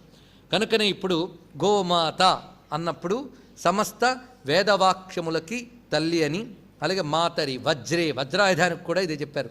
వాగ్వై వజ్ర అని వాక్య వజ్రం అని చెప్పారు, కానీ అది సరిపోతుంది. అగ్నికి కూడా గోవని పేరిట, అందుకే అగ్నిమయం. అందుకే అగ్నిహోత్రానికి వేస్తే ఎంత పుణ్యమో ఆవుకు పెడితే అంత పుణ్యం. ఇంకా అగ్నిహోత్రంలో మంత్రం తంత్రం సరిగ్గా లేకపోతే పాపం. ఆవుకు అలా కాదు, ఇచ్చే పదార్థం సరిగ్గా ఇస్తే పుణ్యమేది. అందుకు అగ్ని. ఇంకొకటి సత్యము. ఇవి గోవులు. ఇప్పుడు ఇందులో అమ్మవారికి ఇంచుమించు చాలా అన్వయింపబడుతున్నాయి అని వీటన్నిటికీ మూలకారిణి కనుక గోమాత ఇది ప్రధానంగా చెప్పబడుతున్నది. అందుకు విద్యయే గోవుగా చెప్పబడుతూ గోమాత. గుణనిధికి మరొక అర్థం చెప్పారు, చాలా విశేషం. గుణములు అంటే వ్యూహములు అన్నారు. వ్యూహం అంటే స్ట్రాటజీ, ప్రపంచ అమ్మవారు ఏ వ్యూహాలతో ఏర్పాటు చేశారో వాటికి గుణములని పేర్ట. ఈ గుణములన్నీ ఎక్కడున్నాయి? ఆమెను ఆధారం చేసుకున్నాయి కానీ గుణములకు నిధి. అవే వ్యూహములో చూడండి. కాల, కుల, నామ, జ్ఞాన, చిత్త, నాద, బిందు, జీవ, ఈ వ్యూహములతో అమ్మవారికి ప్రపంచం నడుపుతూ ఉంటారట. ఇవి చెప్పేమంటే ఏం తెలియని పదాలు ఏం కాదు. ముందు కాలవ్యూహం. కాలవ్యూహం అంటే నిమిషాలు, క్షణాలు, రోజులు, ఇవన్నీ కాలం అనే ఒక వ్యూహం. ఈ వ్యూహం మనం పన్నలేదుగా, ఎవరు పన్నారు? అమ్మవారే. అలా కులములు అంటే రకరకాల వర్గములు. ఇప్పుడు కులాలంటే మనం కుమ్ములు ఆడుకునేవి కావు. ఇక్కడ కులం అని చెప్పేటప్పుడు సృష్టిలోనే కులములు ఉన్నాయి. కులం అంటే సమూహం, ఒక్కొక్కటి ఒకే లక్షణము కలిగిన జాతికి కులము అని పేరు. అందుకే అవి ఎన్నో ఉన్నాయి కదా మనకి. జంతు కులము, మానవ కులము, అందులో రకరకాల వర్ణాశ్రమాలు బట్టి కులములు. ఎన్ని చెప్పినా కులములు, ఇదొక వ్యూహం. రెండవది నామములు. ప్రతి పదార్థానికి ఒక నామము, అదొక వ్యూహం. అలాగే ఒక్కొక్క దానిలో ఒక్కొక్క రకమైన జ్ఞానము, అదొక వ్యూహం. ప్రధానికి ఒక్కొక్క రకమైన చిత్త సంస్కారములు, అదొక వ్యూహం. ఇక శబ్దపరంగా నాద వ్యూహం, బిందు వ్యూహం, జీవ వ్యూహం. ఇన్ని రకాల వ్యూహాలతో ప్రపంచాన్ని నడుపుతోంది కనుక గుణనిధి అని మరొక అర్థాన్ని చెప్పారు. గుణము అంటే తాడు. ఇదొక అర్థం భాస్కర్ రాయల వారు చక్కగా చూపించారు. గుణనిధి అనే మాటకి ఆయన చెప్పిన అర్థం ఇది కూడా స్వీకరించవచ్చు. పెద్దవారు ఊరికనే చెప్తారా? దీనికి ఆయన పురాణం, మత్స్యపురాణ, కాళీ పురాణాలు ప్రమాణం చెప్పించి మరీ చెప్పించారు. గుణం అంటే తాడుట. ఈ తాడు విద్యల్ని కాపాడిందిట. అందుకు ఇక్కడ గుణనిధి అన్నప్పుడు అలాంటి గట్టి తాడు వంటిది అని అర్థం చెప్పారు. ఏ తాడు అంటే ప్రళయకాలంలో సర్వ విద్యలని ఒక ఓడలో పెట్టి ఒక మనుముని పెట్టాడు. అందులో పరమాత్మ నారాయణుడు మొత్తం ఏకార్ణవం జలమంతా కూడా. తర్వాత సృష్టికి కావలసిన విద్యలు, బీజములు అన్నీ అందులో ఉన్నాయట. కానీ అప్పుడు మొత్తం జలం గనక ఊగిపోతుందట పడవ. ఆ పడవని స్థిరంగా నిలపాలని నారాయణుడు మత్స్యమై వచ్చాడు. ఆయనకు ఒక కొమ్ము కూడా ఉన్నది. ఇప్పుడు ఆ పడవని స్థిరంగా నిలపాలి. అందుకేం చేశారంటే ఒక తాడు తెచ్చారట. ఆ తాడుని ఆ మత్స్యము యొక్క కొమ్ముకి ఈ పడవకి కట్టారట. అప్పుడు స్థిరంగా ఉంది అక్కడ. అయితే అలా మళ్ళీ సృష్టి ఆరంభం వరకు ఉండాలి. ఏమైనా తోచుతుందండి, పరమ చీకటి. అందులో కూర్చున్న వాళ్ళు కొంతమంది మహర్షులు, అలాగే సత్యవ్రతుడు అనేటువంటి కాబోయే మనువు, రాబోయే సావర్ణి వైవస్వత మనువు. అతడు కాబోయే వైవస్వత మనువే అక్కడ కూర్చుని ఉన్నాడు సత్యవ్రతుడు. ఆయన కొంత సప్తర్షులు ఉన్నారు. సృష్టికి కావాల్సిన బీజములు, విద్యలన్నీ దాగి ఉన్నాయట. ఎదురుగా ఒక చేప. ఇలా మళ్ళీ సృష్టి ఆరంభం వరకు కూర్చోవాలని బోరు కొట్టదు. అప్పుడు మత్స్యంతో మాట్లాడడం మొదలెట్టారట. మాకు కొన్ని సందేహాలు ఉన్నాయి, తీరుస్తావంటే అడగండి చెప్తానని. ఇంకా వీళ్ళు అడుగుతూ ఉన్నారు, అని చెప్తూ ఉన్నారు. మొత్తం ఆ సమయం అసలు వాళ్ళకి తెలియలేదు, హాయిగా గడిచిపోయిందిరండి. అలాగ మత్స్యరూపంగా ఆయన ఇచ్చిన విజ్ఞానం అంతటి మత్స్యపురాణం అని చెప్తారు ఇక్కడ తెలుసుకోవాల్సింది. ఆ సమయంలో నేర్చుకున్న విజ్ఞానం అదంతా కూడా అద్భుతమైన విజ్ఞానం. అప్పుడు ఈ తాడు నిలపకపోతే ఎలా అవుతుంది? ఈ తాడుకి ఇక్కడ వటీరిక అని పేరున్నది. ఇది కాళీ పురాణంలో చూపిస్తున్నారు. జగద్ధాత్రి మహామాయ లోకమాత జగన్మయి దృఢయిష్యతి తామ్రజ్జుం నతృత్యతి యథాతథా అన్నారు ఇక్కడ. ఆ తాడుగా వచ్చింది ఎవరంటే జగన్మాత అయిన మహామాయ. ఇవేవి తృత్యతి, ముక్కలైపోకుండా కాపాడిందిట. ఇక ముక్కలైపోకుండా కాపాడిన తాడు గుణనిధి. ఇప్పుడు దీనికి పెద్ద అర్థం చెప్పండి. చింతామణి గుణనికా జన్మజలధౌ. ఎంత అర్థం ఉందో చూడండి. గట్టి తాడు అమ్మవారు, ఇది తెలుసుకోవాల్సింది. ఏ గట్టి తాడు? అటు పరమాత్మకి, ఇటు కూర్చున్నటువంటి వీళ్ళకి మధ్యలో గట్టి అనుబంధం ఆవిడ. ఆ పెట్టి ఉందిట. దీన్ని ఆధారం చేసుకుని విద్యలన్నీ నిలిచాయి. అందుకే మత్స్యావతారం అంటేనే వేదోద్ధర అవతారం, జ్ఞానోద్ధర అవతారం. దాని విద్యలను నిలపడానికి శక్తి ఏది? తాడు. ఆ తాడే మనకు కావాలి. తాడు అంటే కొనసాగింపు, ఇది తీసుకోవాలి. తాడు అంటే కొనసాగింపు. ఏమిటా తాడు? ప్రజాతంతు మాం వ్యవచ్ఛేత్సి చెప్తున్నారా లేదా? ప్రజాతంతువుని ఛేదించకు అంటే సంతానం అనే తాడుని ఛేదించకు. ఈ తాడు కంటిన్యూ కావాలి. ముత్తాతల నుంచి, తాతల నుంచి, తండ్రుల దాకా వచ్చిన తాడు ఇది కూడా నీతో కొనసాగాలి. తాడు తెగకూడదు అని చెప్పారు. ఇది తాడు. ఇది సంతాన పరంపర. ఇదే గురువు నుంచి శిష్యునికి, శిష్యుని నుంచి మరో శిష్యునికి వచ్చినటువంటి విద్యా పరంపర. ఈ గురు పరంపరే ఒక తాడు, అదే గుణము. ఆ గుణమునందు విద్య అనే నిధిగా వ్యాపించి ఉంది. అంటే గురు పరంపర రూపిణిగా ఉన్నదే గుణనిధి. ఇది దీనికి ఉన్నటువంటి మరొక ప్రధానమైన అర్థం. ఆ గుణనిధి అయిన తల్లి ఈ విద్యలన్నిటికీ తల్లి గనక గోమాత అని గుహ జన్మభూ. ఈయన్నొకటి తీసుకొచ్చారు ఇప్పుడు. గుహ జన్మభూ. గుహ అంటే సుబ్రహ్మణ్య స్వామి. ఆయనకి జన్మభూ అంటే ఆయన పుట్టుకు కారణమైన తల్లి. అంటే స్కందమాత అనబడే దేవతని ఇక్కడ చూపిస్తున్నారు మనకి. అమ్మవారి యొక్క నవదుర్గల్లో స్కందమాత. నిజానికి నవదుర్గల్లో స్కందమాత రూపం ఎంత గొప్పగా ఉన్నది. పైగా స్కందుణ్ణి ఒళ్ళో పెట్టుకున్న అమ్మ అంటే పరిపూర్ణమైన జ్ఞానరూపిణి, వాత్సల్య రూపిణి. అందుకే ఆ తల్లిని ధ్యానించడం చాలా విశేషం. అయితే గురునామ పరంపరల్లో చెప్పడంలో విశేషం ఏమిటి, ఇది తీసుకోవాలి. గుహ జన్మ భూహు. గుహ అంటే హృదయమే, జన్మ అంటే కలుగుట, హృదయంలో కలుగున్నది అని అర్థం. హృదయంలో కలగాలి. ఈ విద్య యొక్క పరమార్థం హృదయంలో వెలగాలి. ఆ హృదయంలో వెలిగేటటువంటి జ్ఞానమునకు కారణమైన తల్లి గుహ జన్మభూ. హృదయంలో జ్ఞానాన్ని కలిగించున్నది, ఇది దీని యొక్క ప్రధానమైన అర్థం. గుహ జన్మభూ సుబ్రహ్మణ్య స్వామికి తల్లి అయినది. ఎందుకంటే శ్రీ విద్య యొక్క సంప్రదాయాల్లో సుబ్రహ్మణ్య స్వామి ఒకడు. ఇది తెలుసుకోవాల్సిన 12 చెప్పుకున్నాం. మను విద్య, చంద్ర విద్య, కమలాక్ష నిషేవిత, శివారాధ్య, కుబేర విద్య కూడా రాజరాజార్చిత దగ్గర చెప్పుకున్నాం. మరొంటప్పుడు సుబ్రహ్మణ్య ఉపాసిత విద్య కావాలి కదా, అది గుహ జన్మభూ. సుబ్రహ్మణ్యుని కన్న తల్లి అంటే సుబ్రహ్మణ్యుడు శ్రీ విద్యాపోషకులు గురువు.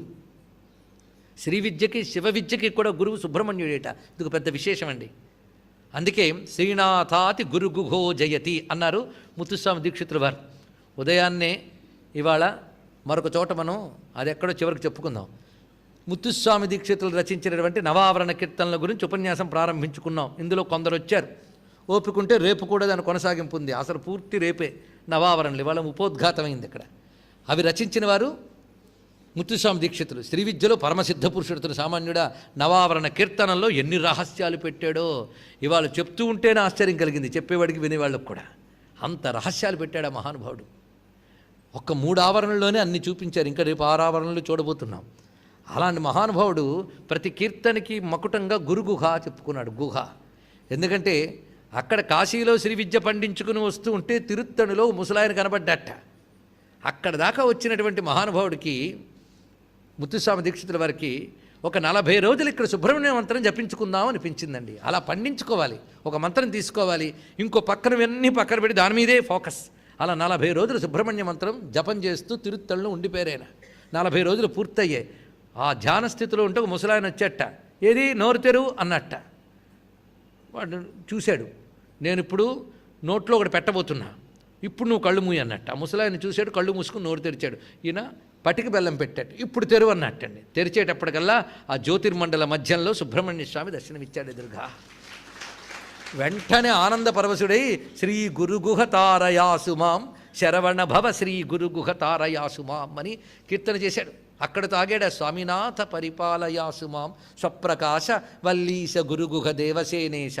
స్వామినాథ అంతటితో ఆగకుండా అసలు నువ్వే సంపూర్ణమైన గురువయ్యా అని గురుమండల స్ఫురణంతో తెచ్చుకుని శ్రీనాథాది గురుత్రయం గణపతిం పీఠత్రయం అనగానే శ్రీనాథాది గురుగుహో జయతి అని కీర్తన రచించారండి మహానుభావుడు.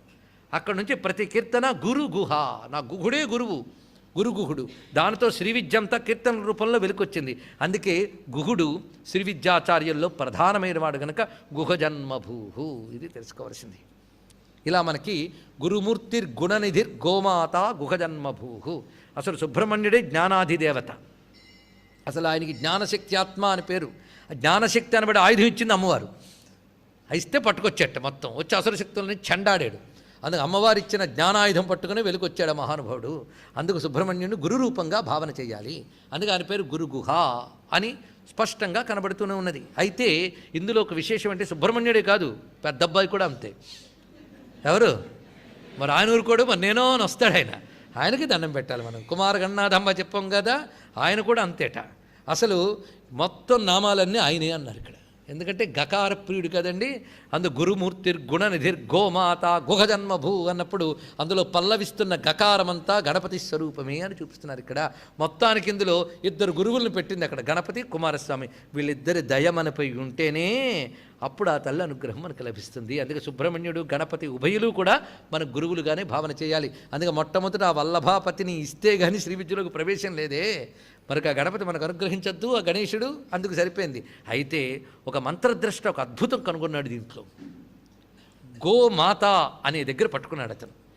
గహ, ఆ గహకి మాత అంటే గవర్ణమునకు మాత అంటే గవర్ణము ద్వారా, వర్ణం అంటేనే దేవత కదా, మంత్రమే దేవత. కానీ గా అనేది ఎవరి మంత్రం? అది గం గణపతి. గకారం ఎవరిది? గణపతి. కనుక గో మాత అంటే గణపతికి తల్లి అని అర్థం చెప్పారు. ఎంత అద్భుతంగా చూడండి, గకారమునకు తల్లి సరిపోయింది. మరి గణపతికి తల్లి అయితే వెంటనే ఏం చెప్పాలి? సుబ్రహ్మణ్యుడికి తల్లి అందుకు గుహజన్మభూ అని చక్కగా వివరించారు. ఈ గోమాత గుహజన్మభూ అయిన తల్లి గురుమూర్తిర్ గుణనిధిర్ గోమాత గుహజన్మ. ఎన్ని విశేషములండి. గుణనిధి అంటే గురుగుణములకు నిధి ఒకటి. ఈ ప్రపంచాన్ని నడిపేటువంటి నవవ్యూహాత్మక కాల కులాది వ్యూహ గుణములకు నిధిను ఒకటి. గుణము అనగా పరంపరగా వచ్చే తాడువలే వచ్చే గురు పరంపరకు నిధి వంటి తల్లి అని ఇన్ని భావాలు చెప్పుకుని మొత్తం ఈ నామములన్నీ కూడా గురుతత్వ రూపంలో ఉన్న అమ్మవారిని ఆవిష్కరించి చూపిస్తున్నాయి. గురుమూర్తిర్ గుణనిధిర్ గోమాత గుహజన్మభూ దేవేశి. తర్వాత మాటలోకి వస్తున్నాం. దేవేశి దండనీతిస్థ. రెండు నామాలు చూడాలి. దేవేశి చాలా విశేషమైన మాట ఇది. అమ్మవారు దేవి అంటే సరిపోతుట, దేవతలందరికీ ఈశ్వరి ఆవిడ. ఎందుకంటే మన పిలకలన్నీ దేవతల చేతుల్లో ఉన్నాయట, దేవతల పిలకలు అమ్మవారి చేతుల్లో ఉన్నాయి. అది తెలుసుకోవాల్సింది. మన మీద అధికారం దేవతలది, దేవతల మీద అధికారం అమ్మవారిది. అందుకు అమ్మవారిని పట్టుకుంటే ఇంకా మధ్య వాళ్ళని పట్టుకోక్కర్లేదు. చూడండి, మనం ఎప్పుడు బ్రాంచ్ ఆఫీస్ దగ్గర తిరుగుతున్న పనులు జరగకపోతే ఏకంగా హెడ్ ఆఫీసులో ఉన్న వాడిని పట్టుకొచ్చామనుకోండి, ఎంత ధైర్యంగా వెళ్తాం బ్రాంచ్ ఆఫీసులోకి. ప్రతివాడు లేచి దండం పెడుతుంటాడు. మన వెనకాల ఉన్న ఆవిడికి మనకే అందిపోతుంటాయి. అది చాలా గొప్ప చమత్కారం అది. అందుకే ఆవిడ పట్టుకోవాలండి. ఈశి ఆవిడ. ఈ దేవేశి అనే మాట గురించి ఆలోచించితే ఎంత విశేషం ఏంటంటే, దివ్యతే క్రీడతే యస్మాత్ జ్యోతతే రోచతే దివి తస్మాత్ దేవ ఇతి ప్రోక్త స్తూయతే సర్వదైవతై అన్నారు. అసలు దేవ శబ్దానికి అర్థం చూపిస్తున్నారు ఇక్కడ. దివ్యతే అంటే ప్రకాశించుట, క్రీడతే ఆడుకొనుట, ఇవన్నీ అలాగే గోచరించుట, ఇవన్నీ కూడా చెప్పబడుతున్నాయి. అందుకే ఈ పనులన్నీ చేసేది దేవతలు, వాళ్ళు ప్రకాశ స్వరూపులు. ఈ ప్రపంచంలో ఏ పనైనా అలవోకగా చేస్తారు, అనాయాసంగా చేస్తారు.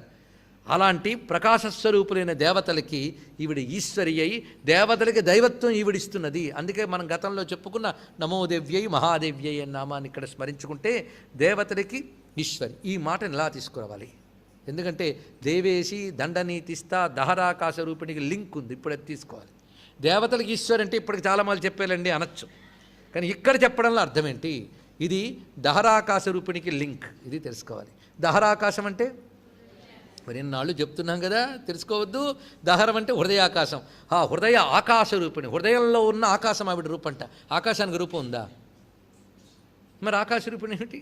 ఆకాశం అంటే శూన్యం కాదయ్యా, పూర్తి శక్తిమయమని అనేక మార్లు చెప్పుకున్నాం. అలాగే హృదయంలో శక్తి వ్యాపించిపోయిందిట. ఆకాశం, ఆసమంతాత్ కాశం ప్రకాశం, ఇది ఆకాశం. పూర్తి చైతన్యమయం ఉంది. దీని చిత్ ఆకాశం, చిదాకాశం. హృదయంలో కేవల శక్తి రూపంగా వ్యాపించిపోయింది ఆవిడ. ఆ వ్యాపించిన శక్తిని చిచ్చక్తి అని అంటారు. ఈ చిచ్చక్తే మన శరీరంలో చేతనా రూపంగా నడుస్తూ ఉన్నటువంటిది. అందుకే చిచ్చక్తి వ్యాపించిన చోటేది దహరాకాశం. చిచ్చక్తియే కదా శ్రీచక్రం. కనుక శ్రీచక్రానికి దహర చక్రము, వియచ్చక్రము అని పేరు, ఆకాశ చక్రము. అందుకే దహరాకాశ రూపిణి అంటే హృదయాకాశంలో ప్రకాశిస్తున్నటువంటి తల్లి. ఇది హృదయాకాశం ఎటువంటిది? అది అక్కడ ఉంటూనే ఇంద్రియాలను నడుపుతోంది కదా అమ్మవారు. ఇప్పుడు పరిశీలించాలి. దహరాకాశంలో ఉన్న తల్లి ఇంద్రియాలు నడుపుతున్నది. ఇంద్రియాలు అన్నప్పుడు ఇప్పుడు తీసుకోవాలి. ఇంద్రియాల్లో ఒక్కొక్క ఇంద్రియానికి ఒక్కొక్క దేవత, అధిష్టాన దేవత. ఇంద్రియాలంటే దేవతలనే చెప్పుకోవాలి, లేకపోతే గోళికాయలకి ఏమున్నదండి? ఈ రెండు గోళికాయల్లో సూర్యశక్తి ప్రసరిస్తే దీనికి కన్ను అని పేరు. ఈ రెండు చెవుల్లో దిగ్దేవతల శక్తులు ప్రసరిస్తే దీనికి శ్రవణ శక్తి అని పేరు. నాలుకపై రుచికి వరుణుడు అధిదేవత, వాక్కుకి అగ్ని అధిదేవత, చేతికి ఇంద్రుడు అధిదేవత, అలాగే పాదములకు విష్ణువు అధిదేవత. ఇలా ప్రతిదానికి ఒక్కొక్క ఇంద్రియానికి ఒక్కొక్క దేవతలు ఉన్నారు. ఈ దేవతలందరూ ఎవరికి వాళ్ళు గొప్పవాళ్ళు. ఇందులో ఏది గొప్పదిగా చెప్పండి? అబ్బా ఏదైనా భరించగలను కానీ తలనొప్పి భరించలేదని అన్నాడు కూడా. అది వచ్చినప్పుడు అది ఏదొస్తే అదే. గోరు చుట్టూ వచ్చినా భరించలే. ఏం చెప్తామండి ఇక్కడ? కనుక సమస్తేంద్రియములు దేవతలే. ఇప్పుడు తెలుస్తున్నది. కనుక ఈ దేవతలందరికీ వాళ్ళ శక్తి వాళ్ళకు ఉన్నదా లేదా? కనుక కన్ను అనబడే సూర్యుడు, చెవులు అనబడే దిగ్దేవతలు, ఈ దేవతలందరినీ శాసిస్తూ ఉన్న శక్తి ఎక్కడుంది? ఈశ్వర సర్వభూతేషు హృద్దేశే అర్జున తిష్టతి. కనుక దహరాకాశ రూపిణి అయిన అమ్మవారు ఇంద్రియ రూపమైన దేవతలకి ఈశ్వరిగా ఉంది. అందుకే దేవేశి దండనీతిస్థ దహరాకాశ రూపిణి. అది ఇక్కడ దహరాకాశ రూపిణి గుండా ఆవిడ చేసే పని ఏమిటి? దేవేశి. మరి దండనీతిస్థ ఏంటండి మధ్యలో? అది ఇప్పుడు తెలుసుకోవాలి. ఇంకా అందం కనబడుతుంది అప్పుడు చూడాలి. ఔచిత్యం అంటే ఇదేనండి. అందుకే ఔచిత్యమే రసహ అంటారే, రస సిద్ధాంతంలో ఔచిత్యం అంతా ఇక్కడ కనబడుతుంది లలితా శాస్త్రంలో. అందుకే రసమంతా ఇక్కడ ఉంది. ఈ దేవేశి అయిన తల్లి ఎక్కడుంది? దహరాకాశంలో ఉంది. ఉంటూ ఏం చేస్తుంది? దేవతను కంట్రోల్ పెడుతుంది. అయ్యా ఇంద్రియాలన్నీ అమ్మ చేతిలో ఉన్నాయి కదా, మరొకప్పుడు కన్ను నొప్పి కాలు నొప్పి అని వస్తూ ఎందుకంటే ఏడిపిస్తుందంటే అదే దండనీతి అంటే అదే చెప్తున్నాడు. దండనీతి అంటే ఇది. ఒకప్పుడు ఒక తప్పు చేసేవిగా పూర్వజన్మ కృతం పాపం వ్యాధి రూపేణ బాధతి. ఒకప్పుడు ఒక తప్పు చేసేవిగా కనుక ఇప్పుడు శిక్ష ఇచ్చింది. మరి పుణ్యాలు చేశానుగా అందుకే చూడడం చేయడం కూడా చేయగలుగుతున్నాం. అందుకే దండనీతి అని అంటే దేన్ని అనాలి? దండనీతి ఒక శాస్త్రం అండి.